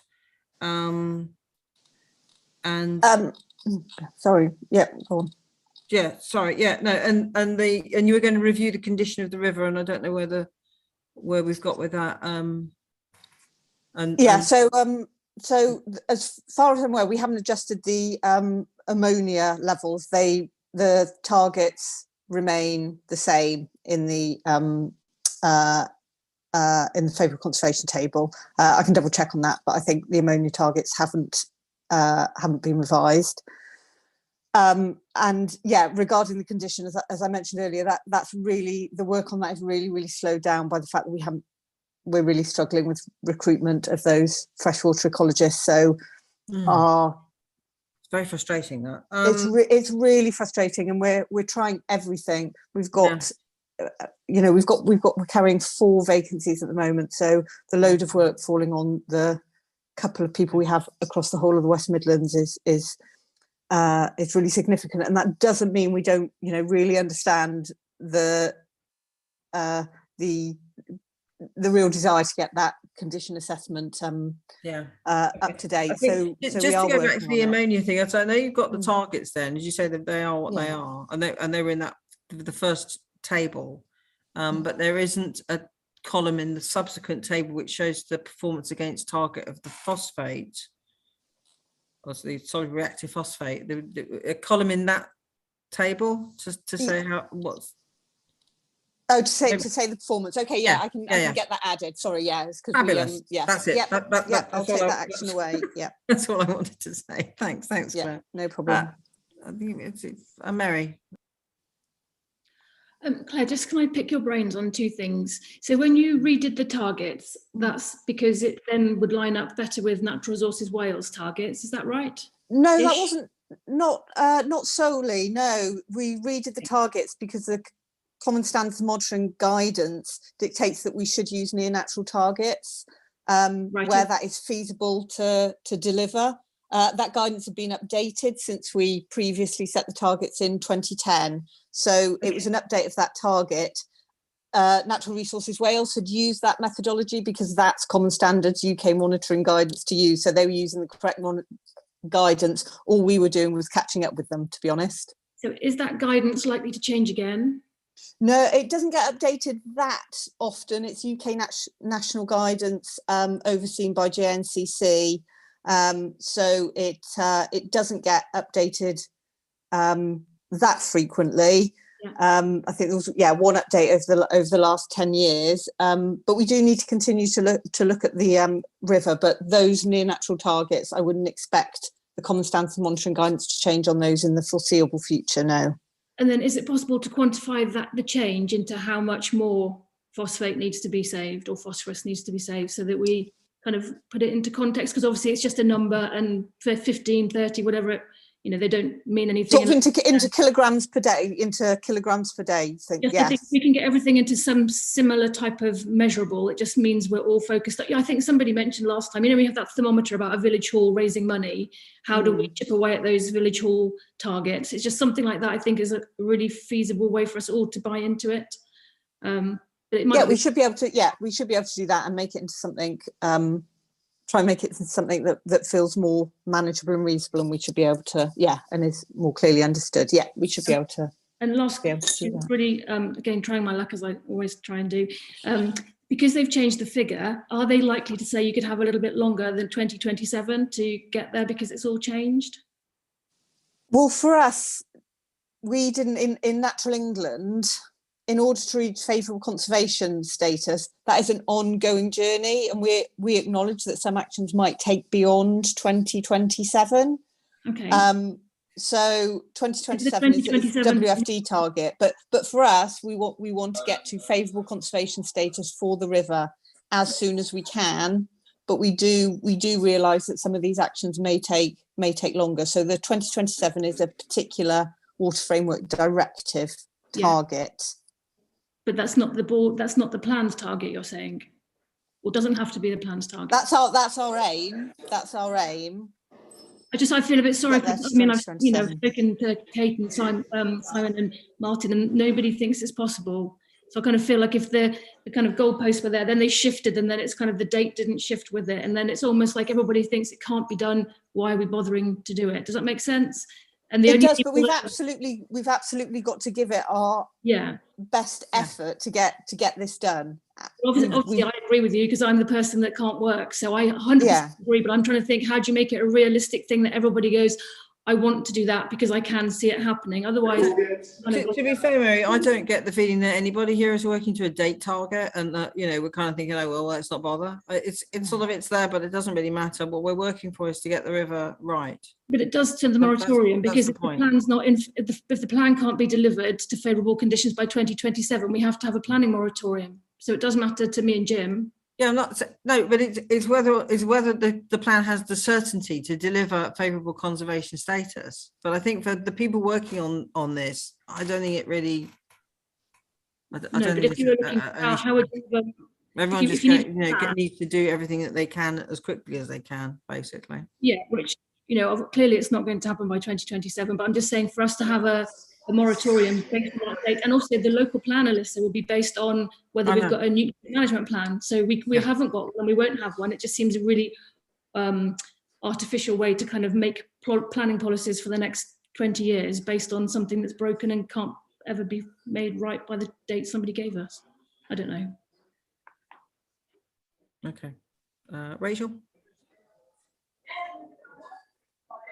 Sorry, thank you. Yeah. Claire, my understanding, and I might have got it wrong, is that the current status of the Y is unfavourable but recovering. Am I right on that? That is the current condition that we're currently reviewing. Okay. Yes. And what is the evidence, because it's critical to us given how close it is to failure, what is the evidence to support the judgment that it's recovering? And is that evidence, that's the bit you're reviewing, is it? That's the bit we're reviewing now, yes. Yeah. Okay. So we'll keep you updated on that review. But there are because, like I said, we look at the whole river system for that, not just the phosphate target. So we wouldn't look at the Y and say, well, they are it's just achieving its phosphate targets, therefore it's in favourable covering. We look across the whole breadth. So we've got some concerning numbers around macrophytes and salmon, for example, that we're looking at now. Thanks. Fergus, got your hand again. Thank you. Hopefully it worked this time. Oh, that's much better. Oh, good. Appreciate Mary's point, and I think it is helpful to have that kind of, what is the target? What do we have to take out? But that I think we can have an overall target, but what we need is one that works on each individual water stretch and water body. We've got water bodies in the Powys area, for example, with very small sewage works, but we know if we could correct that sewage works, that would actually lead to 4 kilometres of the river downstream meeting the JNCC targets. In other places, our larger sites will make very little difference. You know, even though we can take a lot more phosphorus out, it does help the overall picture. That was just one thing. So I think it's a really good idea, but we need to have some depth below it to say, what are we targeting in each water body? The second point is just, I know there's a 2027 end of cycle 3 of the WFD, but we anticipate more schemes coming out now as a result of modelling we're doing now. That's going to take us quite a while to deliver. You know, we will have not only the investment we're doing in this AMP, we are bringing forward additional investment into this AMP as well to try and accelerate it. There'll be more announcements on that, well, I think when that's all clarified. But then we're also planning, I think, about what's the investment that we're going to put in the next 5-year AMP period as well. So we're not constraining ourselves to the cycle 3 period. We are just trying to do more and more phosphorus removal as and when it's identified. Thanks, Fergus. Martin? I agree. I'm with Fergus. I think, yeah, it's realistic and tributary based analysis is quite important. But the pressure I would like to put on is on Claire. Claire, if you hold the key to knowing where this thing is aiming at, what timescale have you got to deliver a report that gives us a clue? Because everything to me hinges on that. And to hide behind, we haven't got enough people, is holding up a lot of progress here. It's holding up business, it's holding up target, it's holding up a lot. So I don't find that excuse, and I'm really being rude. I don't. No, find no, that you're not being rude excuse at all. You're being honest. I really don't- appreciate yeah, honest. I'm sorry, I think don't we've all find got that. to, no, we've all got to sit round here and be completely honest with each other. And so I suppose my response to that is what is it holding up? We know the river isn't in good condition. We know we need to work to improve phosphate levels in the health of the river. We all know that. We Well, all know. We don't, Yeah, we Claire, because do. Rachel's We do, just don't said we? that. No, because Rachel's just said to me, and you, that it's in a poor state and recovering. And recovering So we're all sounds working. like. So at the moment, we're all working on that recovery. We've got an action plan in place, and what we should all be doing is focusing on those actions, the gaps in knowledge we need. Us changing the condition isn't going to fundamentally make that difference. No, let's not hide behind that. Let's say where is it recovering from and where is it now, so that we know where we are, because we need some glimmer of hope here. Every time I go to a meeting, I get beaten up about chicken manure, I get beaten up about farmers, I get beaten up about this, I get beaten up about that. Let's have a basis on where this river is, because all you read in the paper is how bad it is. So please, can you give us a date? I don't think our condition assessment is going to help you on that front, Martin. That's why I don't. Our assessment isn't going to answer the questions of how we fix it, and they're the most important questions. They're the questions that the action plan, this group of people, how are we going to fix it? All our assessment will say is, we thought it was in unfavourable condition. We might think that it is recovering. If we've got some new evidence, we'll assess that. It might move to unfavourable, no change, or unfavourable, declining. That doesn't change the actions we need to do to get it right, and it's the actions we need to do to get it right that makes a difference. So I'm not hiding behind anything. I'm just saying that yes, we'll get the assessment done. We'll share it as soon as we can. But it's not the key. It's not the key. It's the actions to deliver change that's the key. If you and that's what we need to focus on. I'm going to draw a line here. Thanks, Claire. No, thanks, if you Martin, don't think I've been trying to make actions to deliver change, you haven't been listening. No, I know you are. I absolutely know you have. Absolutely. It's what we need to Can we focus park on. it up, please? Because Kate has to leave. So I'm going to change the order of events now because Kate needs to give her report on Go Wild and the Curl before she goes off. So Kate, if you could give your report now. Thank you. Hi everybody. Deep breath. So let it all go. Could our host please enable screen sharing for me? Simon or Hayley, I don't know if you're still joint host. Somebody. Hopefully Simon will do that. I don't know how. Let me have a look around. Is Simon still on? Yes, I'm still here. Sorry. What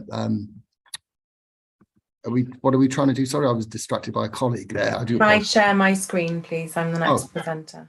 Yeah. Have you got the document open on your computer? I think you need to enable Kate, add Kate as a co-host. You need the co-host. Yeah. No. Yeah. Sorry to apologise. Right, there you go. You should be able to, if you've got the document open on the computer and then you go to share screen. Yeah, no, that's fine. I was just waiting for it to be. Okay, can you just confirm you've got my screen in front of you? Yes, that's on there. Is it in presentation mode, or if you've got my? It's readable. You could probably in preview mode at the moment, so you can see the next slide. So everybody, you've got full screen. Perfect. There you go. So Go Wild and the Curl, I've been asked to give a short presentation about this project, which has been running in a tributary of the River Arrow up in North Herefordshire. It runs from Lions Hall down to Pembridge. It's been running since 2016, when initially an application was made to Natural England's Facilitation Fund, with 14 landowners within that sort of catchment coming together for that application. That's now increased to 24 landowners, and I'd say about 80% of the land within the catchment coverage. So the Facilitation Fund itself sought to support improved working between landowners and predominantly sort of group meetings and events. It doesn't support one-to-one advice, and we have had to be creative, leveraging in additional funding to deliver the one-to-one advice that we have within that catchment, because what you're going to see here is a sort of combination of funding streams, and they can't be done without the other. So I just want to put that caveat. Within the scope of the project, we've been doing nutrient balances for each of the holdings, as well as some wildlife surveys, water quality surveys, electrofishing surveys, working with groups of volunteers to do some of those, as well as knocking back Himalayan balsam every year. And we had a fixed point monitoring analyzer on the Curl for 2 years to try and understand the phosphate levels within that catchment. So as part of the project, we've had 26 meetings between the members.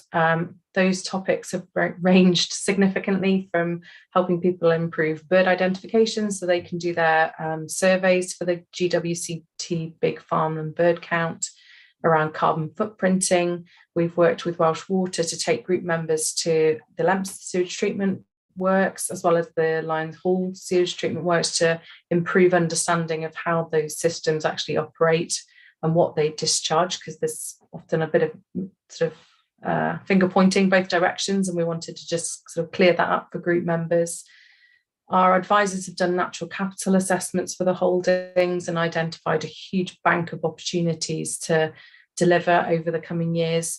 We've done drinking water provision, as well as lots of fencing and sort of river health assessments for those 24 group members. So I think overall they've had probably some of the most intensive training of all the farmers in Herefordshire.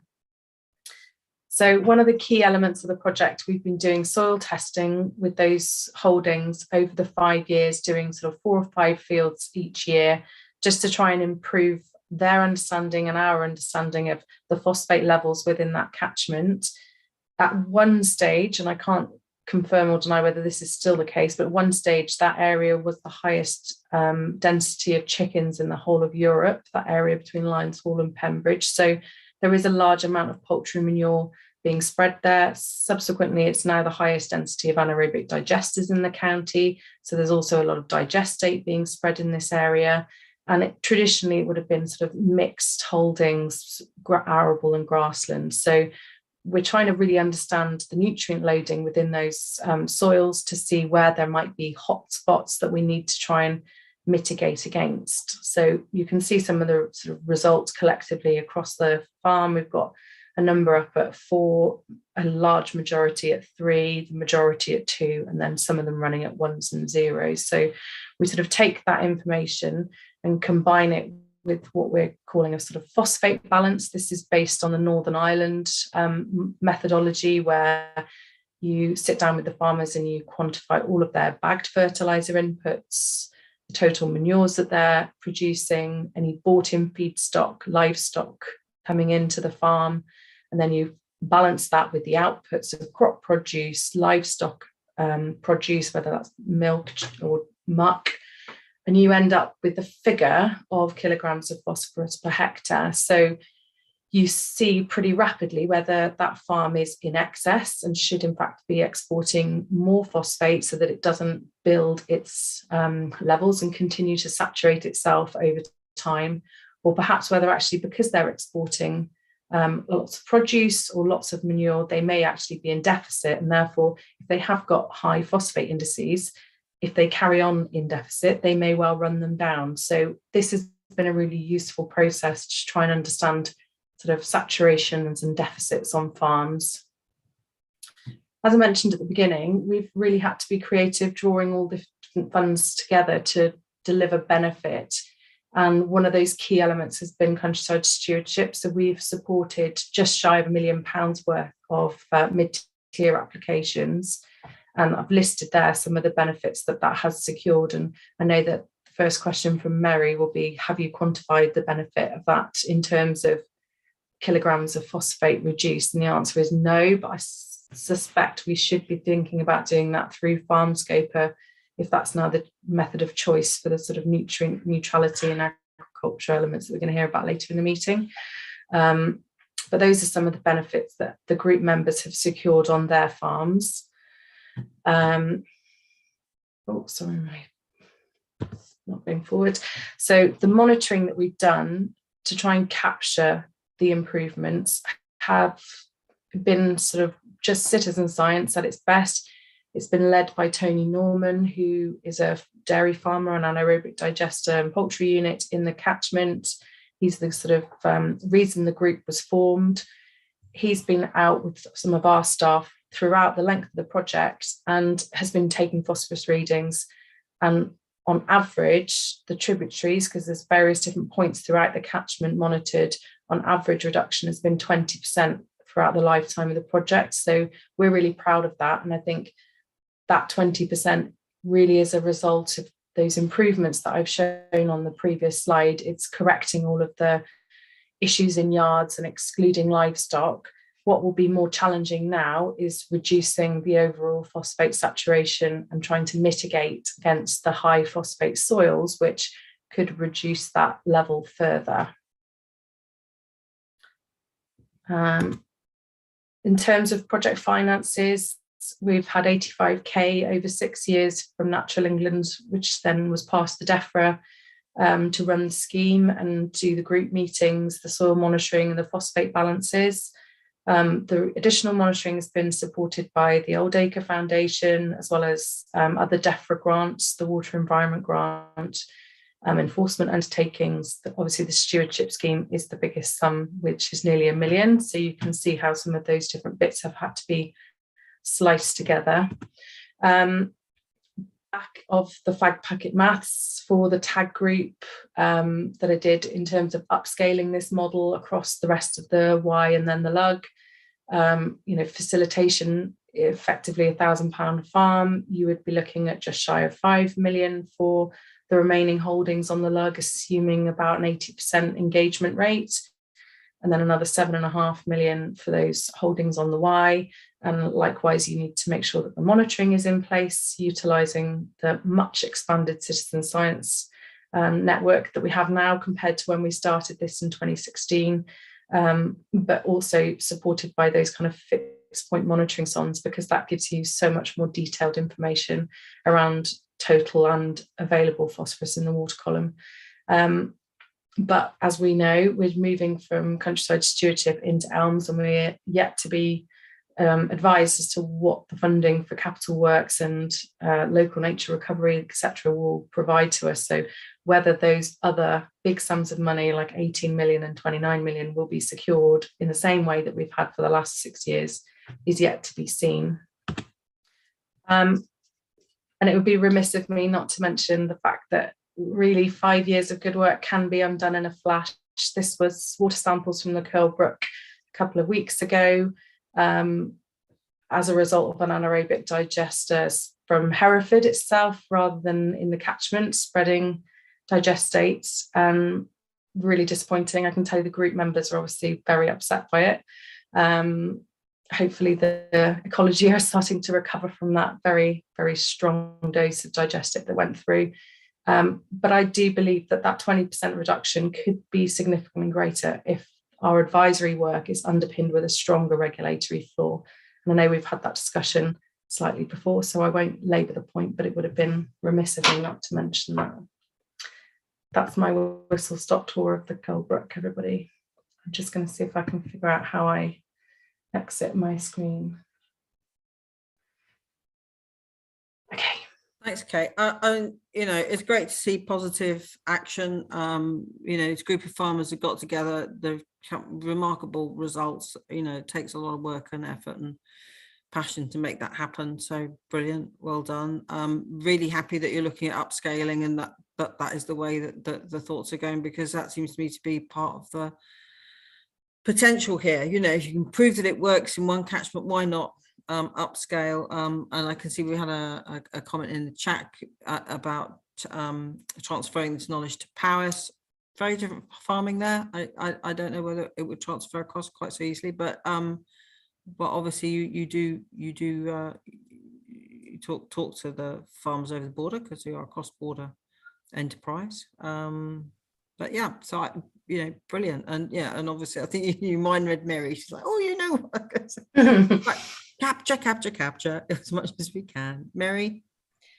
First of all, Kate, well done for having the foresight to put that project together. I've said well done to Tony as well, but I've seen the work and it's the kind of stuff that just makes everything nice. There are other added benefits that you've layered into the project. And if there's a way we can shape what you've captured into an action on one of the groups, just pop it in, because it's good and it's only fair that they did that work, and it needs to be recognised. Do you get a feeling from the group members on who would be happy to carry it forward, and whether that 20% is like an initial hit, or does it carry on being kind of an incremental reduction going forward? I think that's the key, is maintaining the monitoring so that you can see whether there's additional benefit that's going to be secured. I think having that sort of constant advisory presence is the hard bit to resource, because the phosphate balances and the soil testing, which is now a legal requirement under Farming Rules for Water, so we shouldn't need to fund that through future projects. Those are the easy bits. You can sort of do that intensively at the beginning for a new catchment, but you need to maintain presence and the monitoring for the long term to really capture whether that 20% reduction is maintained. And if it's not, or it's better or worse, constantly adapt the model to pick up new sources or additional work that needs to be done. Because it could be that you could identify the things that are permanent, such as the river buffers, because obviously they are planted and they are established and they're often fenced off by the looks of most of them. So that's like almost like a permanent betterment. But then obviously the one-off things such as concreting a yard, etc., they're probably harder to roll down as betterment going forward. And then my last question is, do you think you've got any indices changes? Because obviously that map's quite a scary map. And you could get one change of ownership, one change of land use, one change of subsidy for a different type of farming, and then it could really make a difference, as you saw with the digestate spill. So do you think you'll see any indices lowering? I'd like to think so. We're trying not to do the phosphate balance too often so that it doesn't become tedious for people. It's done when the farm makes a significant change, but I would like to think that they're testing their soils every 3, 4, 5 years. So you should be able to start capturing reductions as we go forward, from now, anytime now, really, to those levels. There was a question in the chat about expanding this to Powys, and I would just say, because the success of this project has hinged so heavily on external funding and the use of countryside stewardship to deliver benefits, it will not have the same impact in Wales, where the farm grant system is very different, and actually it's really hard to get funding as easily as it is in Herefordshire, because I could apply for any farm in Herefordshire for mid-tier with a reasonable success rate if you put a strong application together, and the schemes are very different in Wales. They do not operate like that. So just to answer that question. There's also a question from Fergus, where did the digestate come from? My understanding is that the holding is rented by STL Energy, who have an AD plant at Hampton Bishop. Thank you. And just to clarify, so basically you're saying that to roll this out is fundable through existing schemes, through using ELMS or through either mid-tier.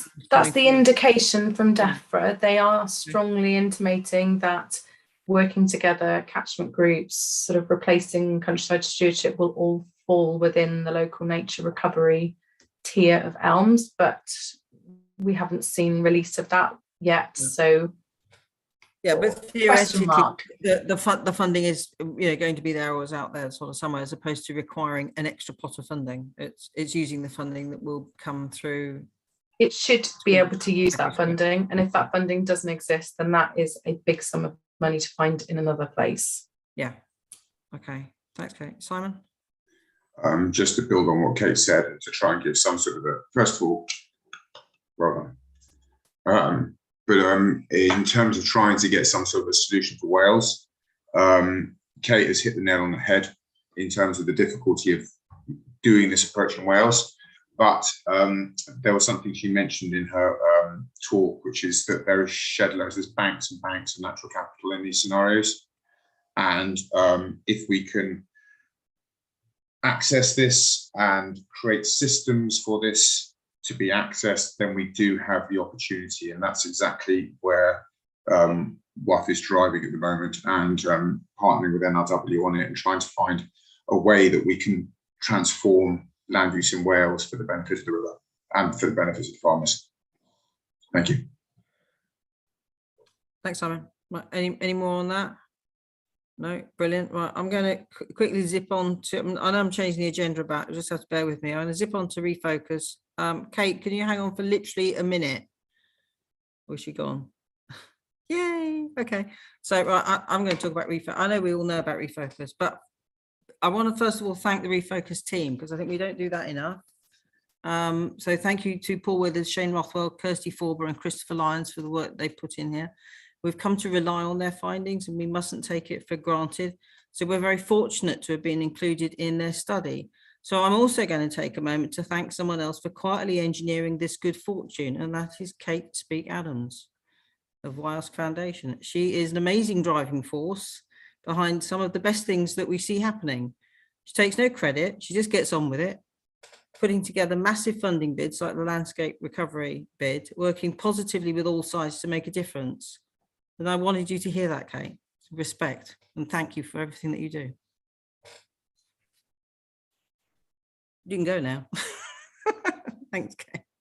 Right, so on with refocus. So we've probably all seen the refocus report and the sort of headline numbers, the recommendations that they make, which I hope to sort of see feeding through to the thinking of the board, informing what we're looking at. But in brief, the substance flow analysis is showing an exceedance of 3,000 tonnes of phosphorus, that's total phosphate, per annum, which is equivalent to 17 kilograms phosphorus per annum per hectare per annum.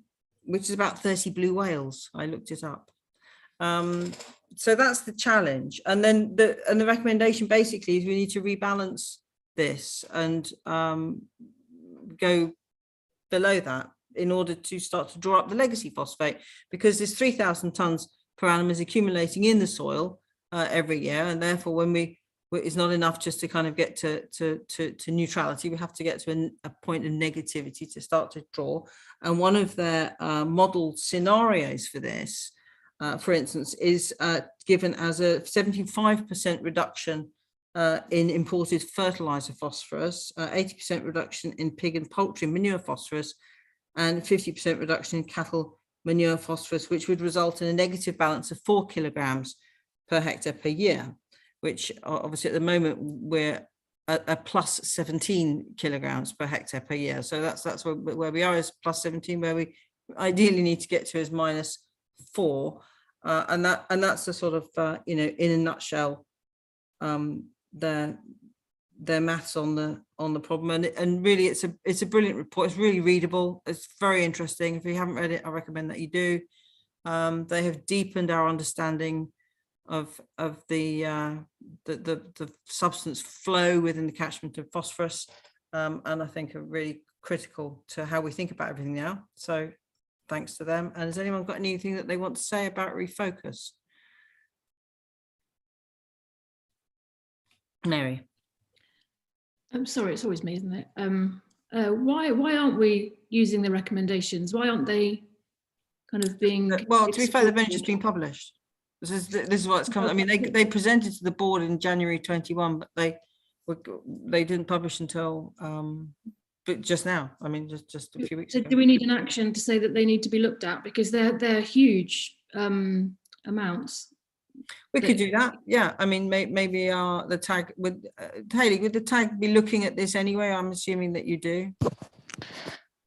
I think Mary's asked me before whether we're going to do anything to like confirm if we agree with the refocus numbers or not. And I don't really think that that's on the cards. I think it's the best scientific research that we're going to get on this subject. I think we can just kind of take them as read and work out what we're going to do with this information and how we're going to use it to inform action. That's my I understanding. mean, in a sense, it doesn't tell us anything that we didn't already know in terms of reducing the amount of nutrients. You know, that's why we're here. But they've put numbers to it. They've quantified it, and they've given us potential scenarios to look at. I mean, I suppose I'm thinking as I'm talking, which is never a good plan, but I suppose there might be some sort of conversation the TAG can have around, does any of the information tucked in Refocus help us direct our efforts? That might be something practical that we could do, but certainly wouldn't be wanting the TAG to try to kind of question those figures or no, I don't think we would gain anything by doing that. Yeah, I don't think we would even have the ability to do that, in all honesty. It was more to get consensus that data is what we base decisions on and actions on, because 3,000 tons is 3 million kilograms. So again, if we put it all into kilograms, the Luston wetland will have an environmental benefit of 40 kilograms.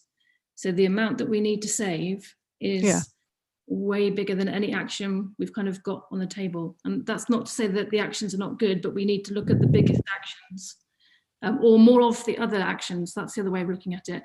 But if the consensus is that the document is the best scientific evidence we have, which I personally feel that it is, because it's over a long period of time as well, then those recommendations can't be sidelined. They have to be a bullet point of basically the team saying, they're reaching out to us, aren't they? They're saying, we've done all this work, we've done all the number crunching, we've put all the kind of lab-based work on paper for you. Here are your bullet points.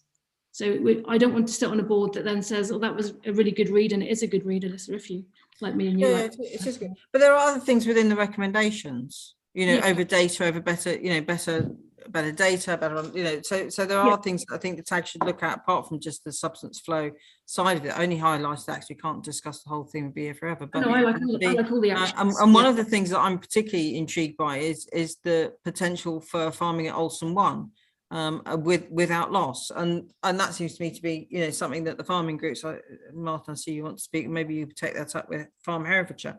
If we can demonstrate to reasonable certainty that farming at Olsen 1 is without loss is feasible, then that would be, I think, a good thing. Yeah, Martin, do you want to come in?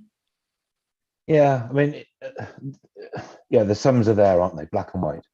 There is too much phosphate in the catchment, but there will be, I believe, intervention measures coming in to disrupt that flow.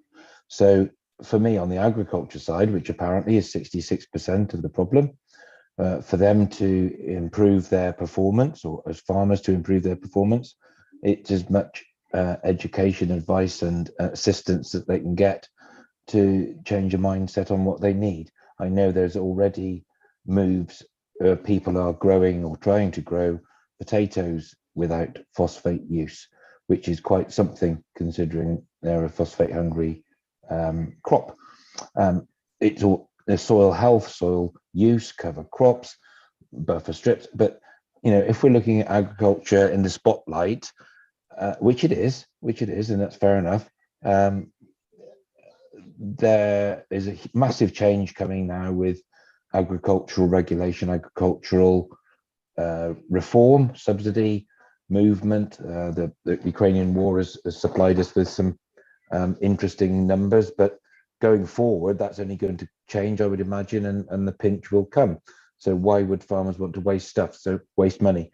So education on farm, let's go back to the initial piece, and I'm not worried about it.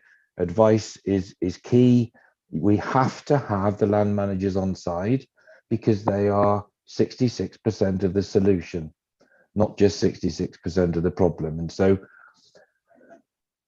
going forward, they are trying their best. It's going to take time, but it's not going to happen by that 2027 date.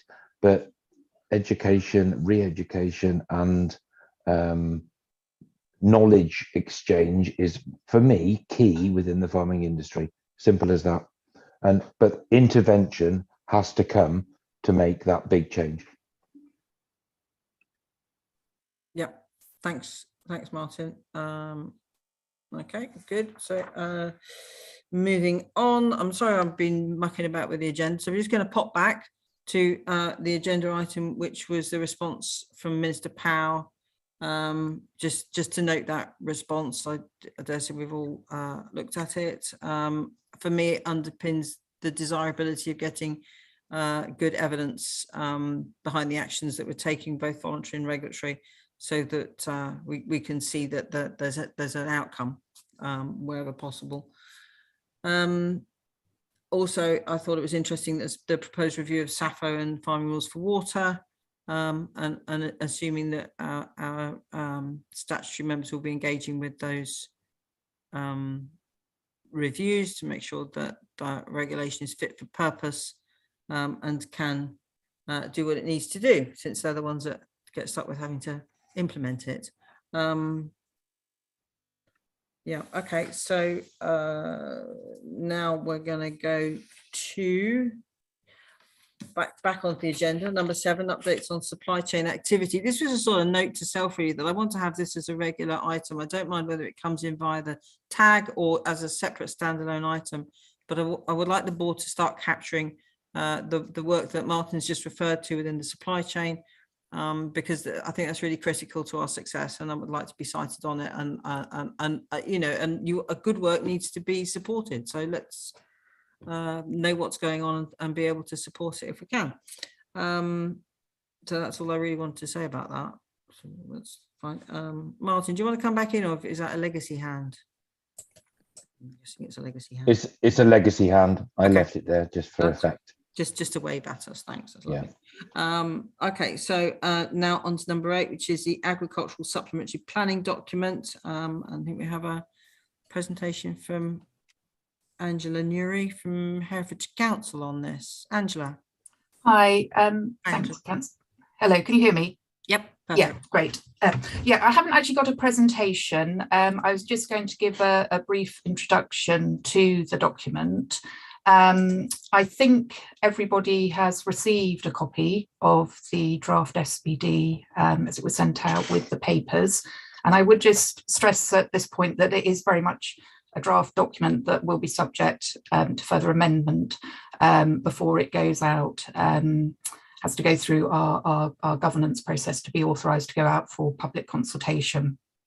So just broadly to give you an overview of what the SPD covers, it's made up of 2 parts, and the first looks at various issues that arise with when the council receives planning applications for different agricultural developments, and the type of issues that might arise, and the reports and supporting information that could be required to be submitted with those to support those applications. Just by setting this out in advance in one place with some other links to some other organisations, it's kind of a intended to be a sort of a one-stop shop type of approach, but also to just provide that information that will hopefully be useful to farmers and agents, and also to our development management team. The second part of the SPD is a technical annex that's been prepared by a team from Ricardo's, and this provides methodology to assess and mitigate against increased phosphorus loading of the river, and it uses the Farm Scoper programme, which has been mentioned earlier. So it provides a sort of a process to assist farmers in order to make those calculations and then to provide that evidence as part of the planning application. This would apply to developments within the Lug catchment, but can also obviously be applied elsewhere in the county. So obviously this is because this is a supplementary planning document that relates to the core strategy. It doesn't introduce completely new policies about any of these issues. And it only covers agricultural development that requires planning permissions, although it does explain a bit about permitted development and HRA. So just to say, we intend to go out for public consultation in August and over to September, probably for a period of 8 weeks. But we haven't got any confirmed dates as yet. But at that stage, there'll be an opportunity for all members of the board to provide their formal comments, to input into it. And then, we would make any changes before it proceeds to adoption. So that was all I was going to say about it, just as a sort of a brief overview. That's great. Thanks very much, Angela. So basically, the board have got early sight on this, and I guess looking for the board to make comments as appropriate, so that we get it spot on. So thank you very much, and thank you for giving us the opportunity to have a look at it. Thanks. Thank you. Thanks. Okay, so and moving on, we have agenda item number 9, items for escalation to statutory partners. Anybody want to say anything about that? No. Okay, brilliant. God, we're in danger of actually finishing on time. That's not right. Unless, have I missed a page of agenda or something? No. Okay. Questions from members of the public? Has anyone got any questions? Is everyone in the room, or are they all somewhere else? Oh, Richard Tyler's there. Hello, Richard. You want to ask a question? Thank you, Alyssa. Yeah, I just wanted to ask about the fate of the water protection zone proposal. I think I heard somebody saying that DEFRA turned it down, but I haven't seen anything in writing about that. Could the statutory agencies, English and Welsh, tell us where that proposal from the board, and indeed endorsed by the council, has got to in terms of decision making? Okay, yep, lovely. Who wants to take that on first? Grace?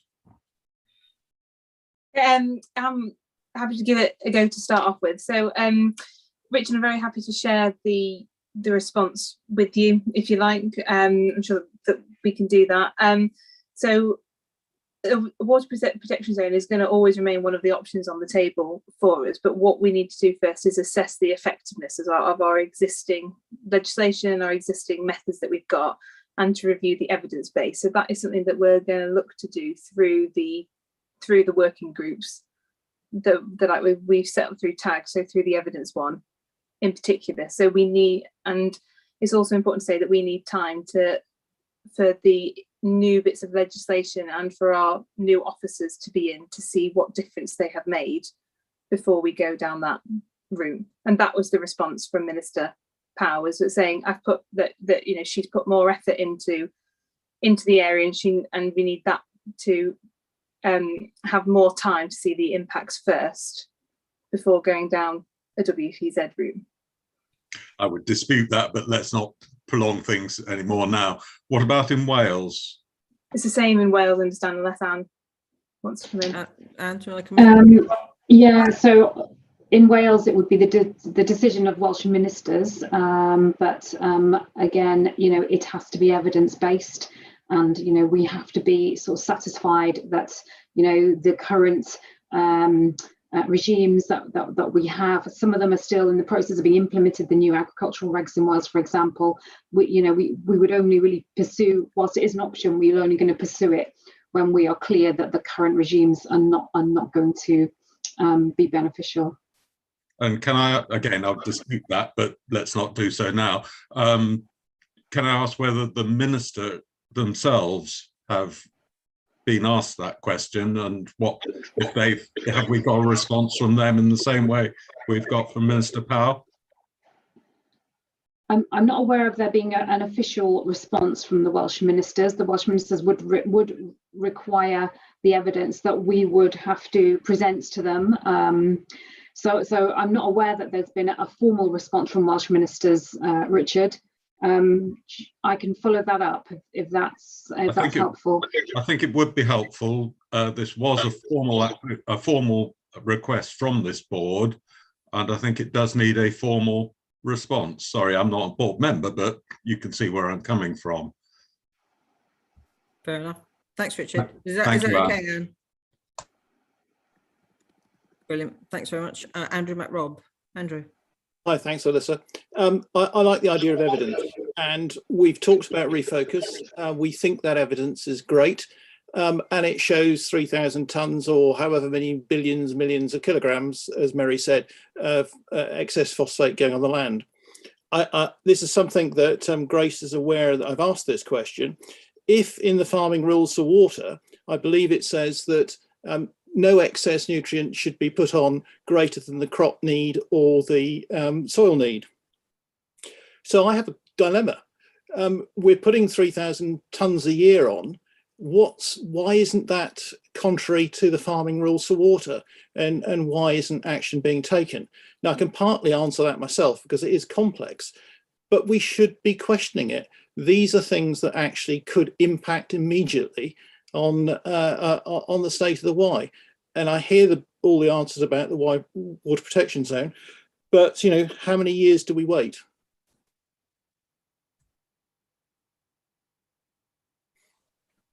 Good question. So, question about farming rules for water. Grace? So, Andrew, unfortunately, I don't have the answer to that question now, but the team are working on it, and then I'll be able to send it back to you. So I'm sorry that I don't have it for today. But isn't it a regulatory? I mean, there's nothing to answer other than to say we are not enforcing the farming rules for water as they're written, because we are allowing 3,000 tonnes of phosphate in excess of the crop needs being put on the land every single year. I'd just like an admission that we're failing.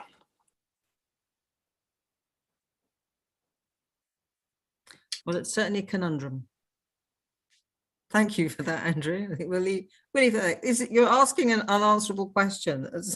Intentionally so. Yeah, I know. But the point that you make is a good one, and I think that's been duly received. Thank you. Thanks. So I apologise for putting Grace on the spot, but it's these are the things. Let's talk about the elephants in the room. Yeah, no, absolutely. Farming rules for water was 100% work. See, this is the trouble. Is one of the assumptions is everything works 100%, isn't it? You assume 100% compliance. I don't know why we assume that. I really don't. James Marsden. James, hi. Nice to see you. Hi, Alyssa. Thank you. And I want to share another elephant. I think, or in my case, it's a sheep-shaped elephant. Nobody is talking about total poo other than Refocus. Refocus talk a lot about total poo and the components of total poo.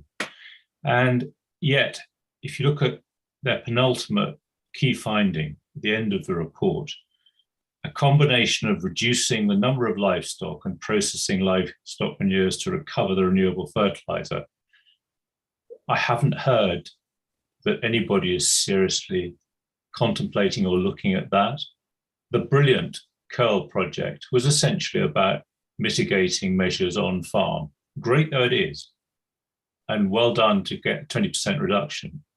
Until we reduce total poo or the amount of pee in the poo, we're not going anywhere, are we? So why aren't we talking about reducing livestock numbers across the catchment? Yeah, well, that's definitely a recommendation. One of their recommendations. Is this? I mean, it has to be a lack of political will, and the agencies are appearing to be unwilling to go there because they have their respective governments on their shoulder telling them not to. I mean, I'd like to hear from one of the agencies what exactly is holding them back on this, because they have the measures, they have agri-environment schemes which will allow that to be a measure applied, but it doesn't seem to be being done. Right, let's hear from an agency then. Anyone? Again, it's I'll say that rural land use in Wales, obviously agriculture is a major part of that, so it is a sensitive matter. But those conversations are happening with the agricultural sector and Welsh ministers. This is a priority for Welsh Government, for Natural Resources Wales, as well as for all of those communities that are impacted by this. So I think all I can say is watch this space. I mean, there's another thing that we're not really talking about, which is phosphate in feeds. And that's, you know, so it's part of the substance flow inputs, outputs, isn't it? And I think definitely, and I was looking into this with sheep, definitely that there's, you know, maybe something about, because some sheep need a lot of feed and some sheep don't need a lot of feed. And it depends what breed of sheep you've got and where you're keeping it. And, you know, there's a lot of variables in that.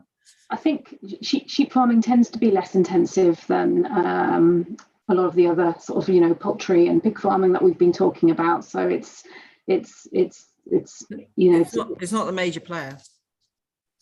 According to Refocus, I think. Sorry, it's not the major player, but look at the Refocus numbers again when you have a moment, and just reflect that there are 11 million plus sheep in Wales. And then think about the compaction. I mean, you've got to look at this on a systemic basis. And I know, Anne, you do, but sorry, yes.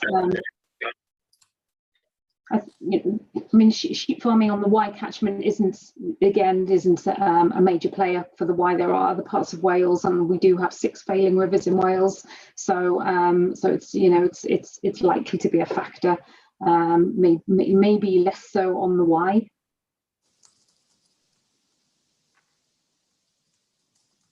Okay, thanks, James.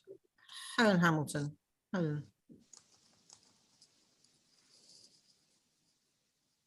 Unmuted. Yeah, thank you. It's been a really interesting meeting because I feel that there's been some real progress. I mean, one of the, apart from the Refocus report, the Environment Agency reports have been really helpful in putting forward some of the, you know, potential reasons for the ecological failure of the Wye, and really grateful to Claire Minette as well, because she's, you know, explained that phosphate isn't the only issue here, that the ecological failure of the Wye goes much wider than that, and that actually, you know, an acknowledgement that the Wye is failing.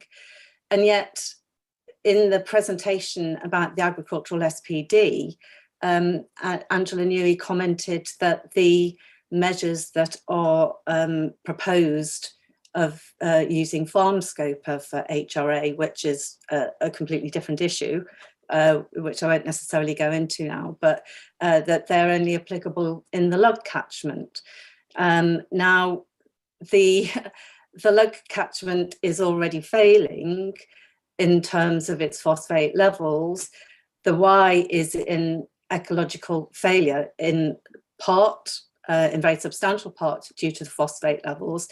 It isn't the, you know, local authorities, the competent authorities must take a precautionary approach. You don't wait until you're in absolute failure, until you're failing your targets, to then decide to do something.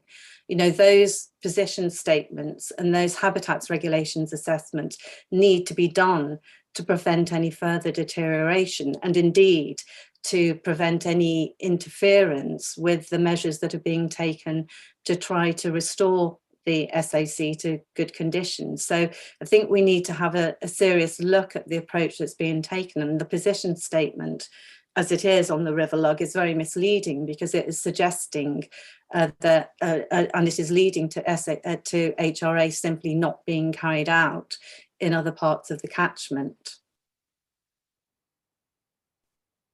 Thanks, Helen. I can see, Simon, do you want to come in on that? I might be putting 2 and 2 together to make 5, but having read the Environment Act end to end yesterday, for my sins, I was suffering from insomnia. It didn't work. Section 111 of it, which is the protected status thing, requires appropriate authorities to advise the Secretary of State if there's going to be a change in the position, in their position regarding a protected site before it's made public. Is that what is happening with the? I'm trying to work out why the assessment of the SAC is so delayed.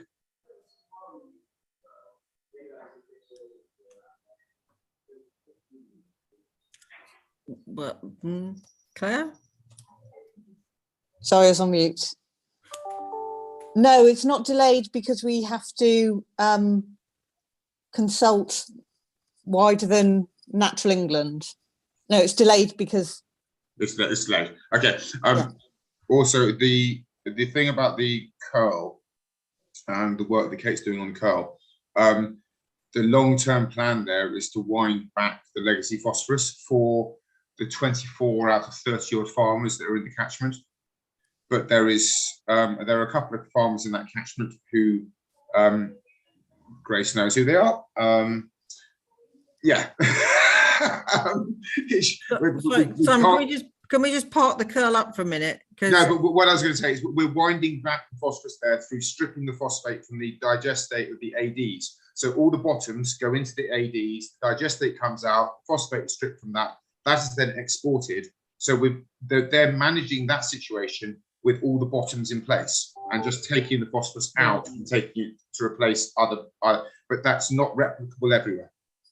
Yeah, I mean, I think that's a whole other interesting subject about what happens to the stripped phosphate. But I want to go back to Helen, because you kind of butted in there a bit. So yeah, the precautionary principle and how does that apply? Rachel, are you coming in on that? I wanted to come in on that point because fabulous. Over to you. Thank you. Yeah, Helen, thank you for those points. In my presentation to Cabinet recently, I made a lot of comments about our concerns about the why. And part of my question to Claire today was on that question of, is it recovering or is it not? Because that's a critical question for the council, given the recent change Natural England advice on at or near unfavourable status. I'm going to continue to explore that issue. We will need to take advice from QC on that particular issue. But at the moment, I'm not able to offer further on that, but we do recognise that what you raise is an important point, and perhaps we can explore it next Monday when we meet with Paul. Fair enough then. Yeah, thank you. Hannah nods. Okay, thank you. Thanks, Rachel. Okay, any more questions? No? Okie dokie. That's fabulous. In which case, we just go to the date of the next meeting. This is early. It's never happened before. I'm convinced I've missed a lump of agenda. Right, okay, the next meeting is the 28th of September, 2 till 5, and then the one after that will be the 21st of December. So thank you all for your attendance today. Thank you. And Simon, can we capture the chat, because there's always things in there that we might need to extract to answer, and we can stop the live stream as well. Thank you.